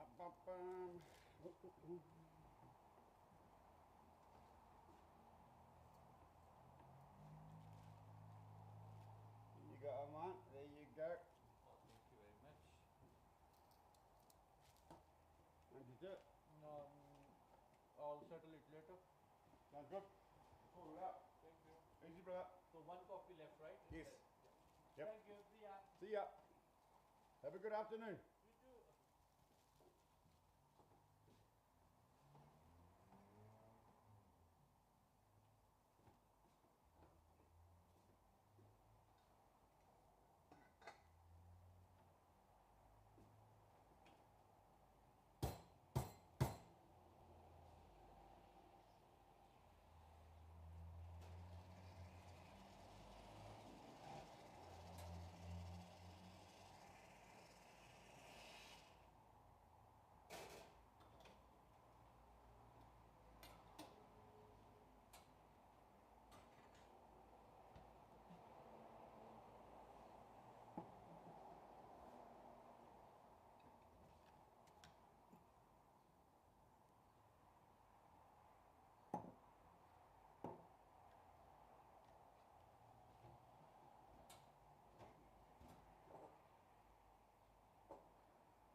Get one for the...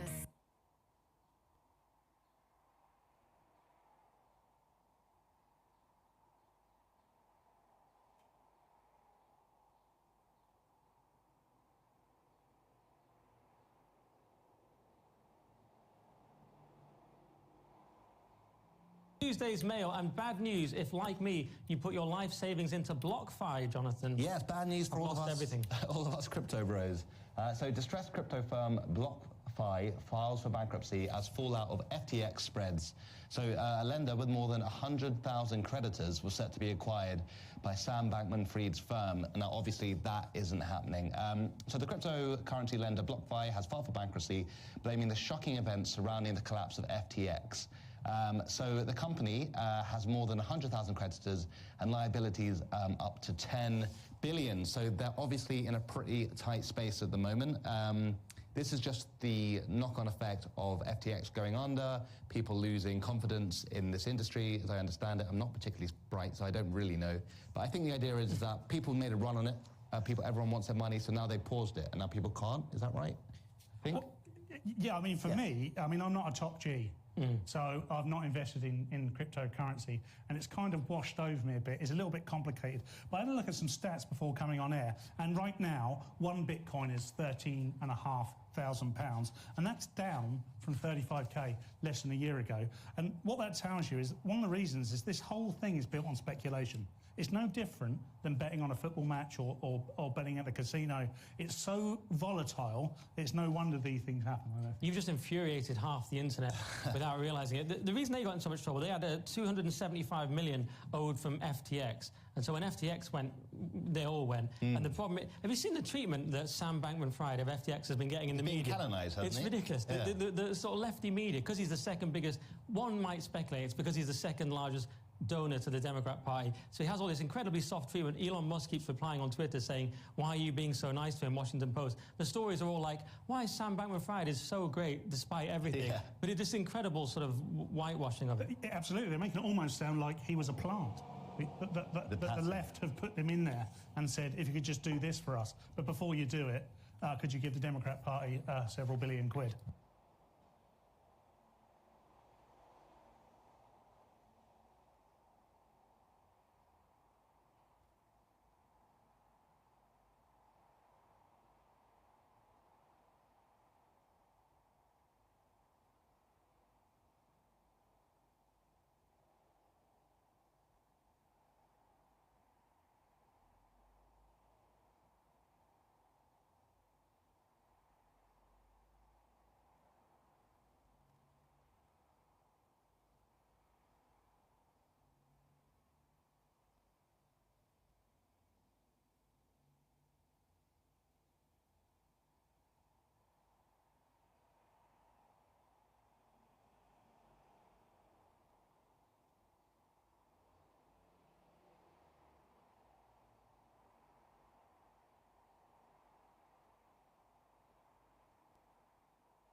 Real niggas in the motherfucker, man. Hell yeah, y'all nigga lame there. Y'all nigga, man. Ain't no complaints. Racks in the bank. Fuck what you think. We got some rain. You know what's thing. Robbing the bank. Pull out the bank. You was a stranger. You don't relate. No. Racks in the rack. Racks in the safe. Snake on my plate. My sons are cons. My bitch Amazon. My plug is hard. She fucking for sons. I wanna be like Muhammad Ali. Hang on the ropes and I beat you to sleep. Talk to get my niggas talking too cheap. $250,000 when you open my brief. Celebrity status, so keep this shit brief. Break up by me cause I keep it in roots. Young nigga didn't do that shit like that boy me. That's word on the street, let me preach, let me preach. Listen, little nigga, sometimes you don't speak. Pull out that stick and don't sweep in the street. I make $250,000 every week. He said that my soul is making me weak. I've been on purpose since no mistakes. Every day just in case. Billboard where I play. They welcome me, I overstay. I'm a hunter, I'm the boss. I said taking off. Polo used to be Lacoste. Party used to be the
Thank you, Madam Chair. And I too rise to speak to this bill, and I'd just like to flag I'll be moving a second reading amendment to this bill to do with recycling, which is very, very important, and make sure that we clean the mess that this bill will create. And of course, I just want to reiterate Senator Brockman's words there, that this is nothing but a transfer of wealth from the poor to the rich. Just this week, the Australian Financial Review came out and said that this tax break could be worth up to $30,000. $30,000 for the rich people who can afford to buy an electric car, and that's going to come out of general revenue, which means that the poor, the lower income earners will have to pay more taxes just to balance the budget. Now, you know, I thought, when we've been hearing here from Senator Wong, she's not here today, this afternoon, which is a shame, that renewables are cheaper. So can somebody tell me this, that if renewables are cheaper, why do we need to be giving up to a $30,000 tax break for every new EV car that is bought? That is bought. I mean, that is absolutely absurd. And I can tell you something, if you want to look after the environment, the best way to do that is to have a strong growing economy. And there is nothing productive about giving a tax break on cars that are going to be driven around the inner city, that might have, you know, a mileage of a couple of 100 kilometres if you're lucky. We're going to be having extension leads, running out over footpaths, hanging up over trees. I mean, you know, the stupidity, we've seen this in Sydney already, where people are trying to charge their cars on the street, you know, with on-street parking. I mean, how dangerous is that? How dangerous is that? And for what? For what? Nothing but a pipe dream, because these people want you to believe that we're struggling under global warming. And we've been told that yesterday by the CSIRO, who've come out and said that the temperature has risen by 1.47 degrees since 1910. And I must admit, when I first heard that figure quoted in question time yesterday, I nearly fell out of my chair, because just back in 2018, and I remember these numbers, just like that, the CSIRO and BOM said that the temperature has risen by 1 degree in 2018. So in 108 years since 1910, these guys say the temperature has risen by 1 degree. Now they want us to believe that it's risen by another 0.47 of a degree in just the last 4 years.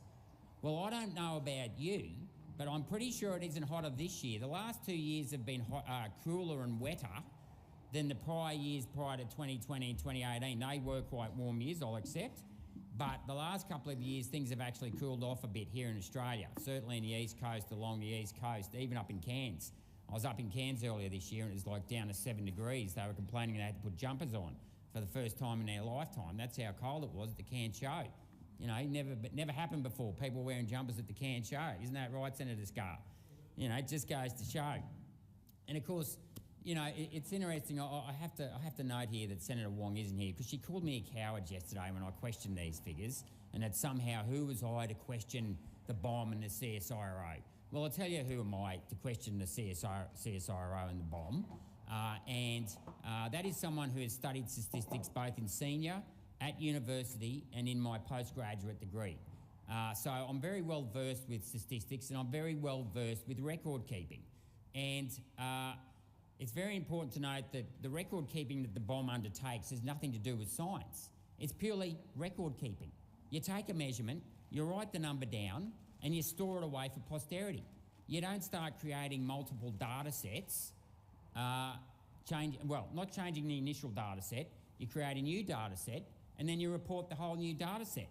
And you don't have to take my word for it, because back in 2011, there was an independent peer review done on the BOM's observation practices. Now, you can look this up. It's a really important one. I haven't talked about this in years because I've been distracted by a few other issues. The Australian Climate Observations Reference Network Surface Air Temperature Acorn Satellite Independent Peer Review, okay? Report of Independent Peer Review Panel, 4th of September 2011. And I want to come to the key paragraph in all of this, because they do acknowledge that the Bureau of Meteorology is very good at homogenisation. Now, that is doublespeak for modelling, which is doublespeak for fudging, right? And I can talk about economists. I've had dealt with economists all my life, and there's a big rift between accountants and economists because we don't like modelers. We like people that measure real things, right? So let me take to the key paragraph here.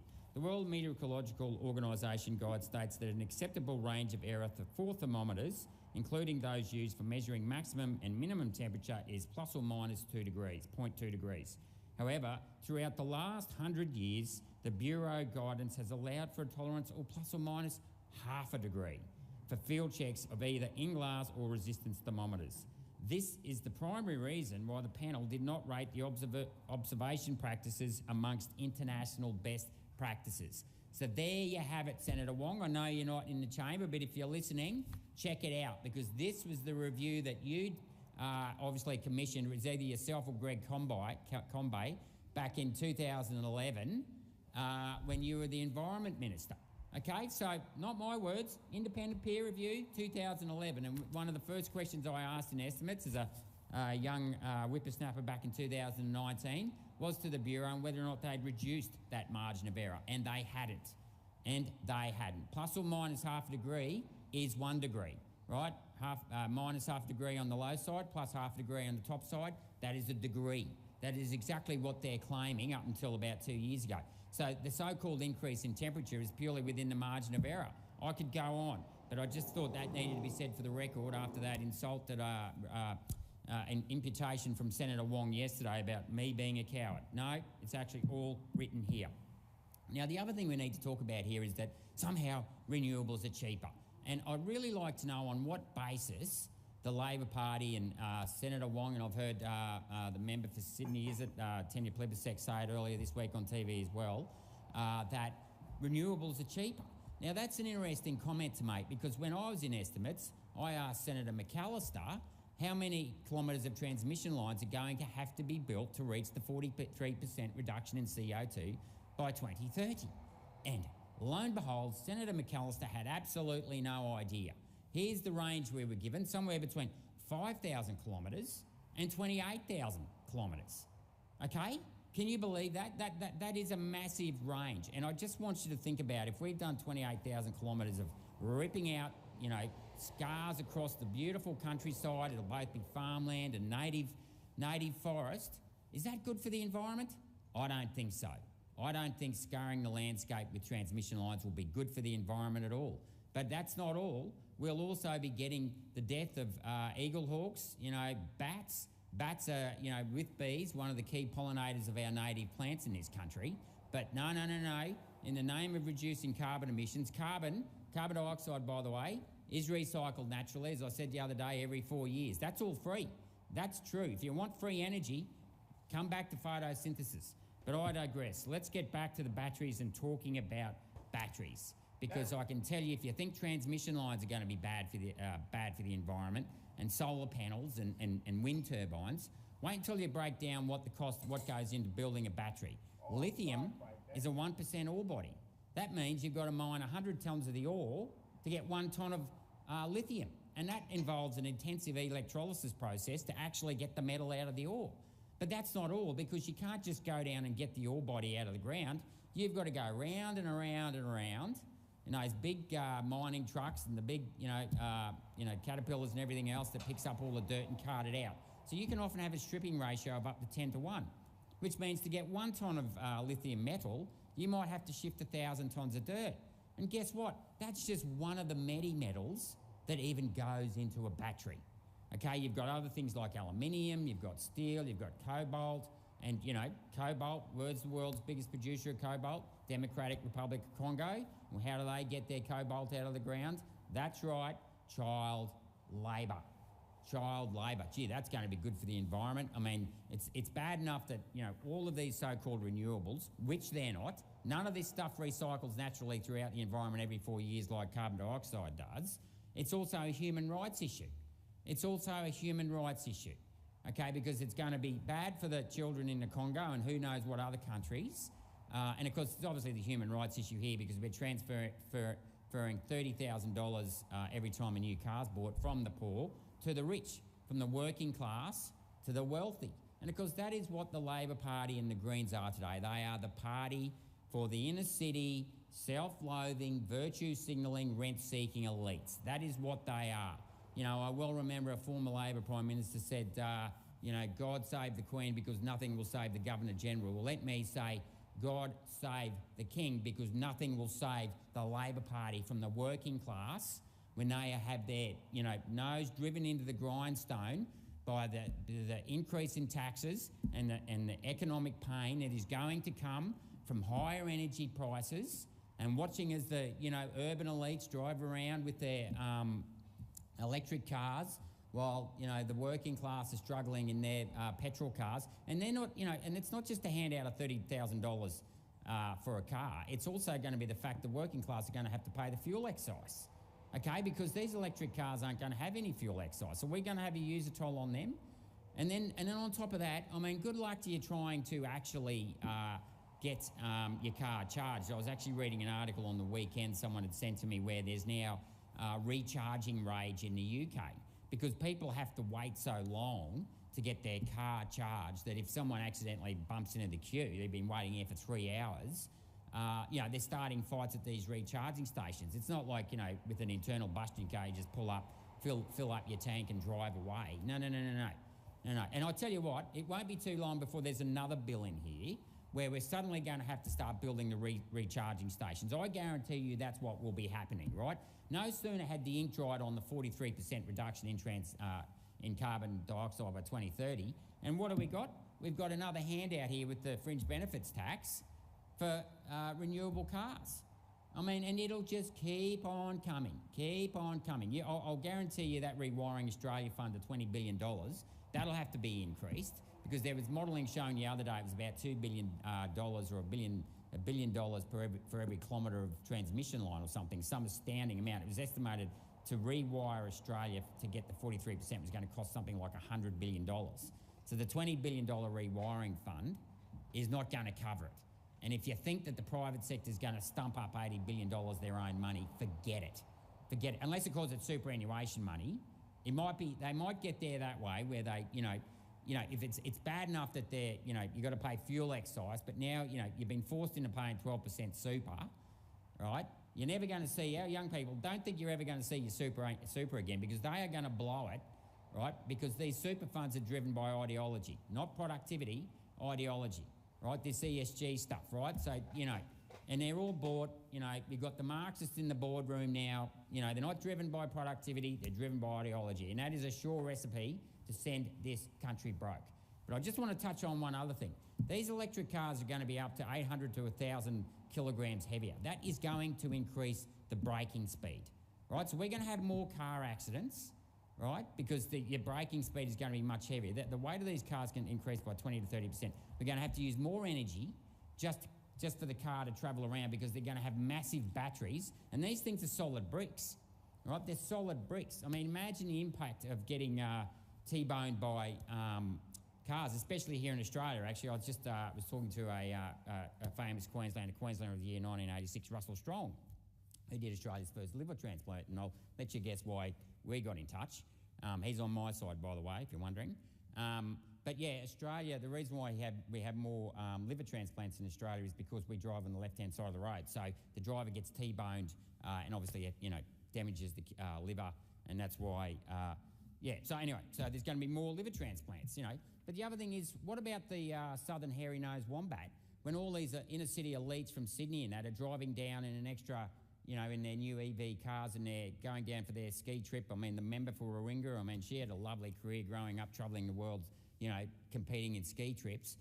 What happens to these guys, our little marsupial friends on the road with increased braking speed? Are we going to have more deaths of southern hairy-nosed wombats because of these electric vehicles throughout the winter season with all the elites driving these heavier cars with longer braking distance? And what about all the extra rubber pollution off the tyres and all the extra brake wear? What about that? Have all these people looked into this? And then, of course, then there's the cost of recycling. And who can remember Larry Marshall's famous words and estimates when he says, and I didn't ask this, he actually proffered this himself, was that it's going to cost 3 times the amount to recycle a battery than it is to actually for the materials that actually go into it. Right now, what's the chances of that actually ever being economical when the cost of recycling something is 3 times more than the cost of building it? I tell you, it is not going to happen. This bill will not only destroy the environment, it will destroy the economy and it will destroy our country, and it is just another step on the path to destruction because of this useless Albanese Labor government.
Good afternoon. For the record, my name is Eva Chipyuk.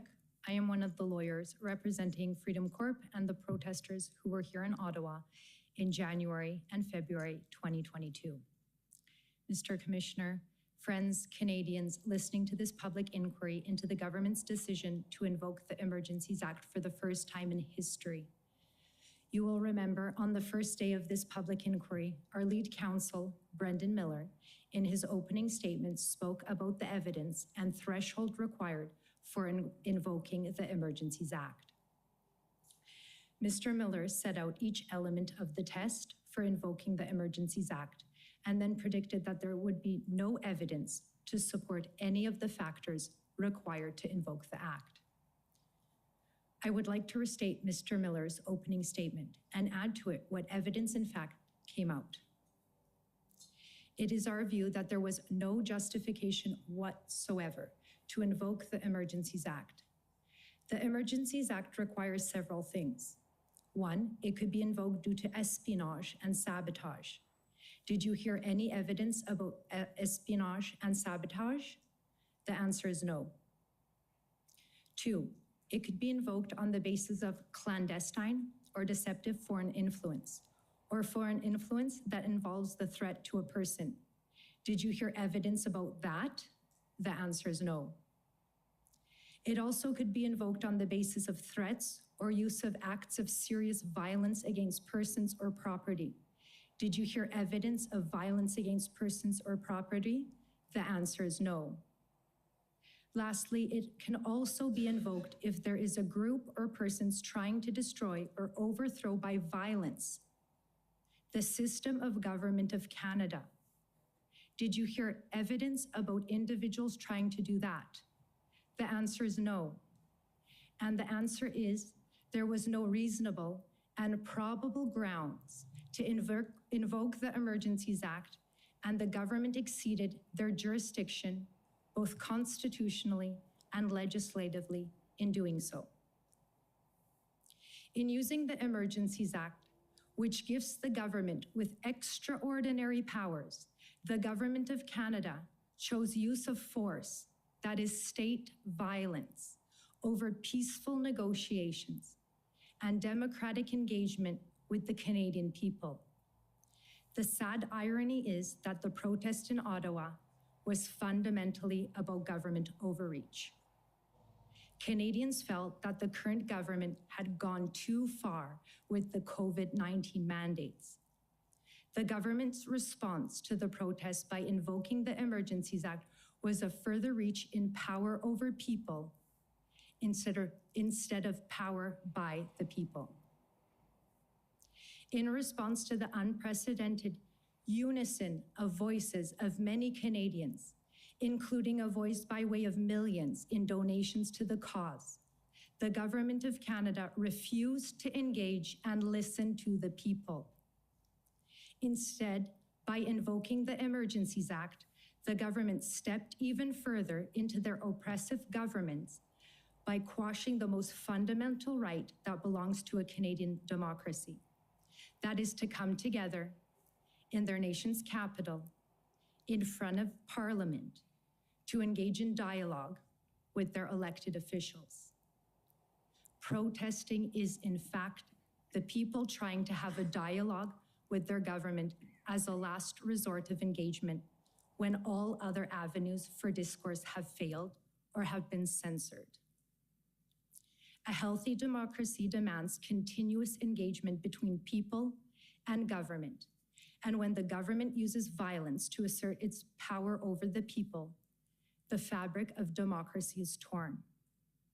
That is what was witnessed at the protest.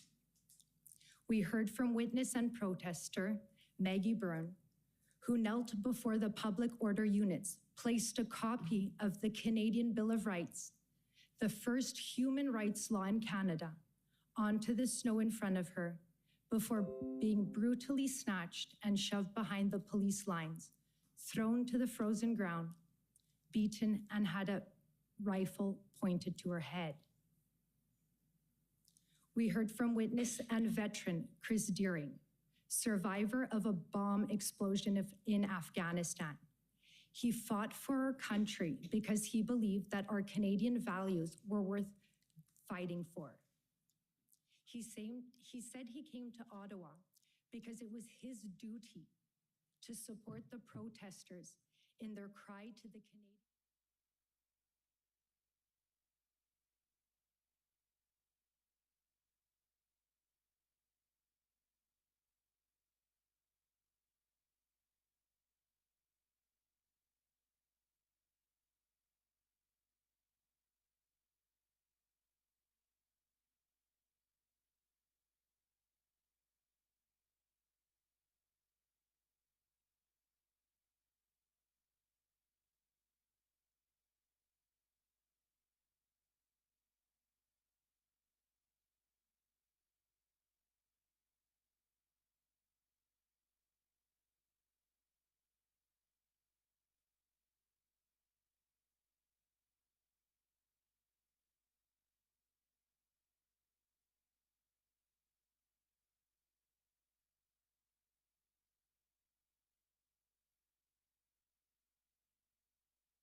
are some things we can do, and they're baked into the system right here in the United States because we have a beautiful system founded on the right ideals. We really do. We've got things like the Constitution and the Bill of Rights and the Declaration of Independence and the Federalist Papers, all of these documents written by people who were far better than any of the people in our public sphere today, with maybe a couple exceptions. And they gave us this. They gave us this blessing of freedom, and we can restore it. We really can restore it, but we're going to have to put in the work. Jordan Peterson was on Russell Brand's podcast a couple days ago, And they were talking about this idea between individual rights, authoritarian governments, and why governments. When Fauci earlier, he doesn't know why China would do something like this, but there is a reason, and Jordan explains it quite well. Generally speaking, centre-left liberal democracies are using this stuff nefariously. I don't think they care about the feelings of trans people. I don't think they care. I don't think so either. I care. And I care about white working class people, black working class people, brown people from across the all class spectra. And what I feel like is that in order to not engulf ourselves in a sort of a semantic pyre, we ought refocus our attention on the real giants, the oligarchs, the tyrants, whether they're bureaucratic or personal, that are narcissistically hoovering up the power while we're fucking around with like language. Well, this is also partly the danger of elevating compassion to the ultimate virtue, because you also enable the narcissists of compassion to garner power to themselves by claiming a compassion they don't have. If you destabilize the identity of local individuals so they're confused and aimless, it's a hell of a lot easier to hoover up all the power. You need slaves to be a tyrant. And maybe I'm more concerned about individuals on the slave level, and you're more concerned with delineating the nature of the tyranny, and that's perfectly fine. But I think they're the same problem. Do you see what we did here on the Rubin Report program today? Do you see how we tied this thing together? We started about a half hour ago talking about Justin Trudeau and the trans people, or the drag people. I assume probably one or two of them are trans as well. But he comes in there, Justin Trudeau, who locked these people down, who ruined Canada's economy, who shredded their founding documents. But he comes in and he sounds nice and he's shimmying in, all those things. And then they look at him, despite everything he did to them. And he's, oh my God, he loves us. He loves us. He just loves us so much. And then they become atomized. They're not even real individuals anymore. They're just, oh, you're the trans people, you're the drag people, you behave like this. This is how you should behave. And you will not be an individual. So I want to now read you Jordan's quote right there that he just said at the end, and you'll see how this thing all got linked together to why Fauci doesn't know why they would have lockdowns and all the rest of it. This is Jordan's quote. If you destabilize the identity of local individuals so they're confused and aimless, it's a hell of a lot easier to hoover up all the power. You need slaves to be a tyrant. So do you see why they would want you constantly focused on gender and sexuality and race and all of these things that actually don't matter that much, but they make you feel like those are the most important things about you? And once you think that your gender and your sexuality are the most important things, and your skin color, the real piece of you, the piece of you that is the thinking you, that is within this skin, with the gender and the genitals and all the stuff, that part will be completely gone. And then they will be able to lock you down like they're doing in China and with the zero COVID policy. And then our nonsensical bureaucrats like Anthony Fauci, who deserve no power over anybody and can't figure out why China would do a thing like that.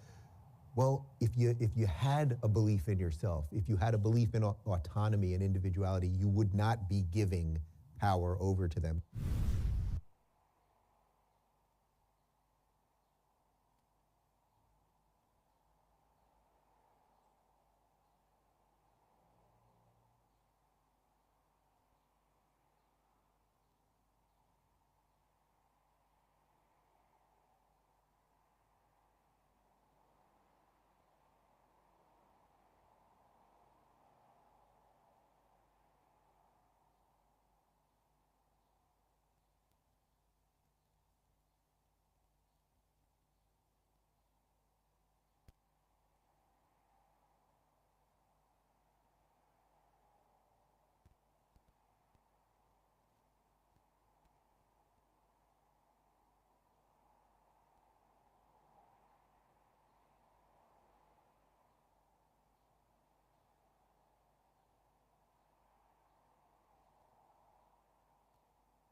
is with Colonel Wealth, a new kind of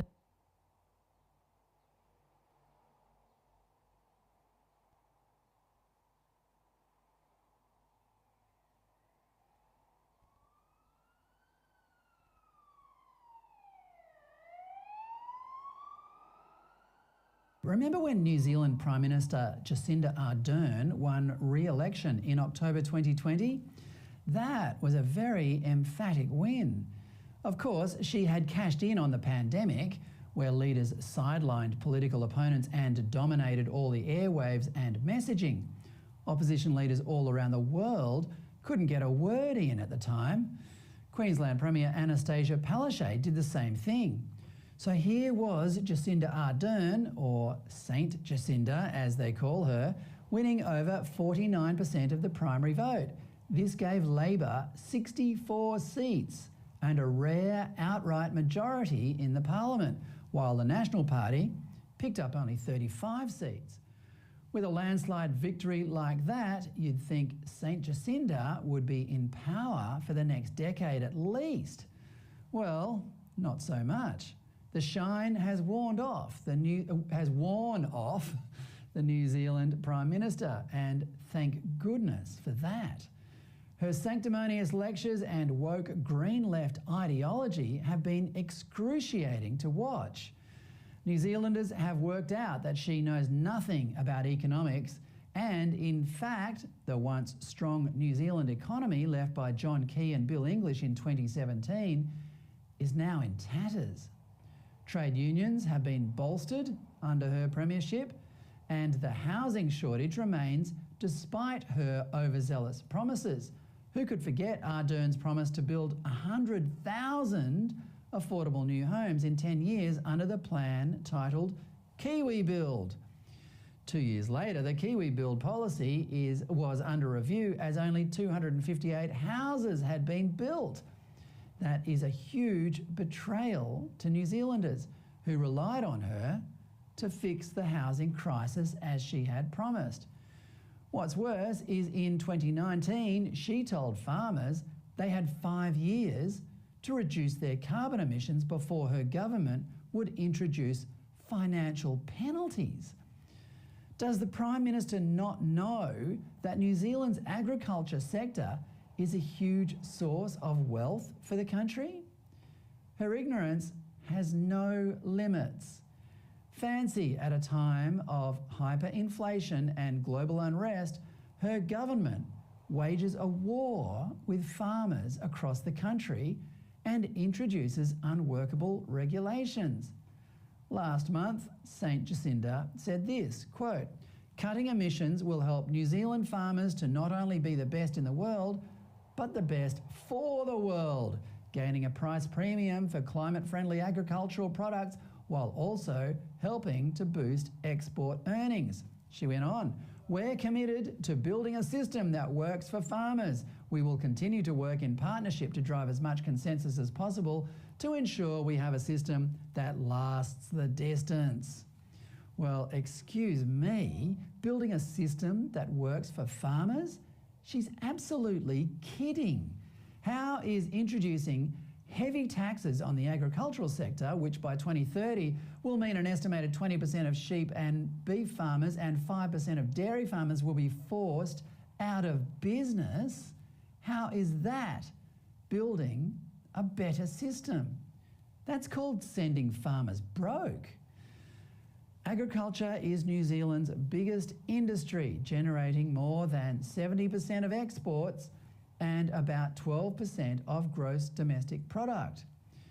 All I can say is thank goodness the latest Roy Morgan poll has Ardern's Labor neck and neck with the up-and-coming National Party.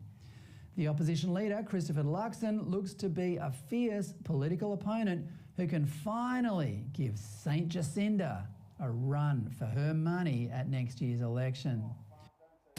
25.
days of rest and work from home policies last week, pushing a 24/7 work culture. If you're a Twitter employee who has a satisfying work-life balance, you may not want to hear what the new boss has to say. Musk cut close to 3,700 jobs at Twitter, or half of the workforce, via email last week. Musk has also removed Twitter's days of rest, monthly days off for employees to rest and recharge in its push to implement 24/7 work culture. Additionally, Bloomberg reported that Musk plans to end the company's remote work policy and ask remaining employees to return to office full-time. Fantastic. Now watch this next one here. After weeks of media teeth gnashing over Musk takeover, Twitter sees explosive user engagement. Twitter's daily user growth hit an all-time high during the first full week of Elon Musk owning the platform, according to a company document obtained by The Verge. Since Musk's dramatic takeover, Twitter's monetizable daily user growth has accelerated more than 20%, while Twitter's largest market, the U.S., has grown even more quickly. Per the FAQ, Twitter has added more than 15 million monetizable daily user, not bots, crossing the 250 million mark since the end of second quarter, when it stopped reporting financials as a public company. So on one end, they're bashing the guy. On the other end, it's getting more engagement than ever before. Look, the fact that he's just doing this blue thing for $8, it's like, look how many people are doing it. I don't know what the numbers are on that yet, but people wanted to give Twitter money, and Twitter had no mechanism to do it. I think Twitter is going to look completely 180 different in a year from now than it looks right now. It's going to look much more like WeChat, which is a Chinese app, which there's all sorts of reasons that we shouldn't be cloning Chinese apps, but that you're going to be able to do much more within Twitter in terms of purchases and communities and all sorts of stuff. That's obviously the route that he's going, but he has unlocked something.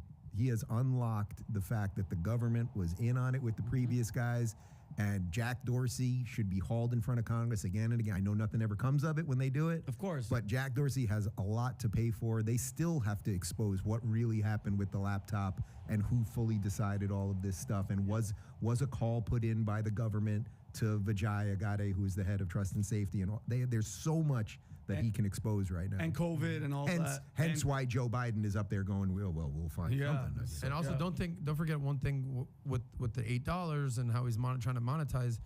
He's realizing he can't just rely on corporate advertisers to continue, operating how they have been. Because how many advertisers have already pulled out of Twitter? No, something like 50. This is definitely your guys' department more than mine, but has anyone ever bought a company at the premium that he bought a company at, and then within 2 weeks fired 75% of the workforce? Like, is there any comparable to that anywhere? Pat, is that normal? Where someone bought something at such a high not price? This size. No, not at this size. Not at this size. It happens all the time with smaller companies, but not at bigger companies. Sam, would you agree with that? Not at this kind of a scale. Buying something at a premium and then doing something like this, that's not usually the way it works. The way it works is, it's 1995 and you buy Harley Davidson when it's really having a tough run, but it's a beautiful brand and it's got products that can be revived. Then you remove half of the people and you restructure it, and then you take off again because it's Harley Davidson. That happened to Harley Davidson a couple times in cycle, but it's never a premium where you pay like this huge premium for it and say, okay, I'm going to do this. Also, try to imagine what so many of these employees were doing on the DL. Like now that we have some insight, and this is what he really has to expose if he wants to clean it up and then move the company forward. It's like, how many of those employees were reading your DMs? Because there's no doubt that they were. 100%. There's just no doubt that they were. How many of them were making sure that, for example, in July of 2021, when I tweeted out that mandates were coming and vaccines weren't working and I got suspended on Twitter, was that either the government that did it or was it an insider at Twitter that did it? He can now figure this all out. They have logs of all of this stuff. This is not, they can't paper shred all of this.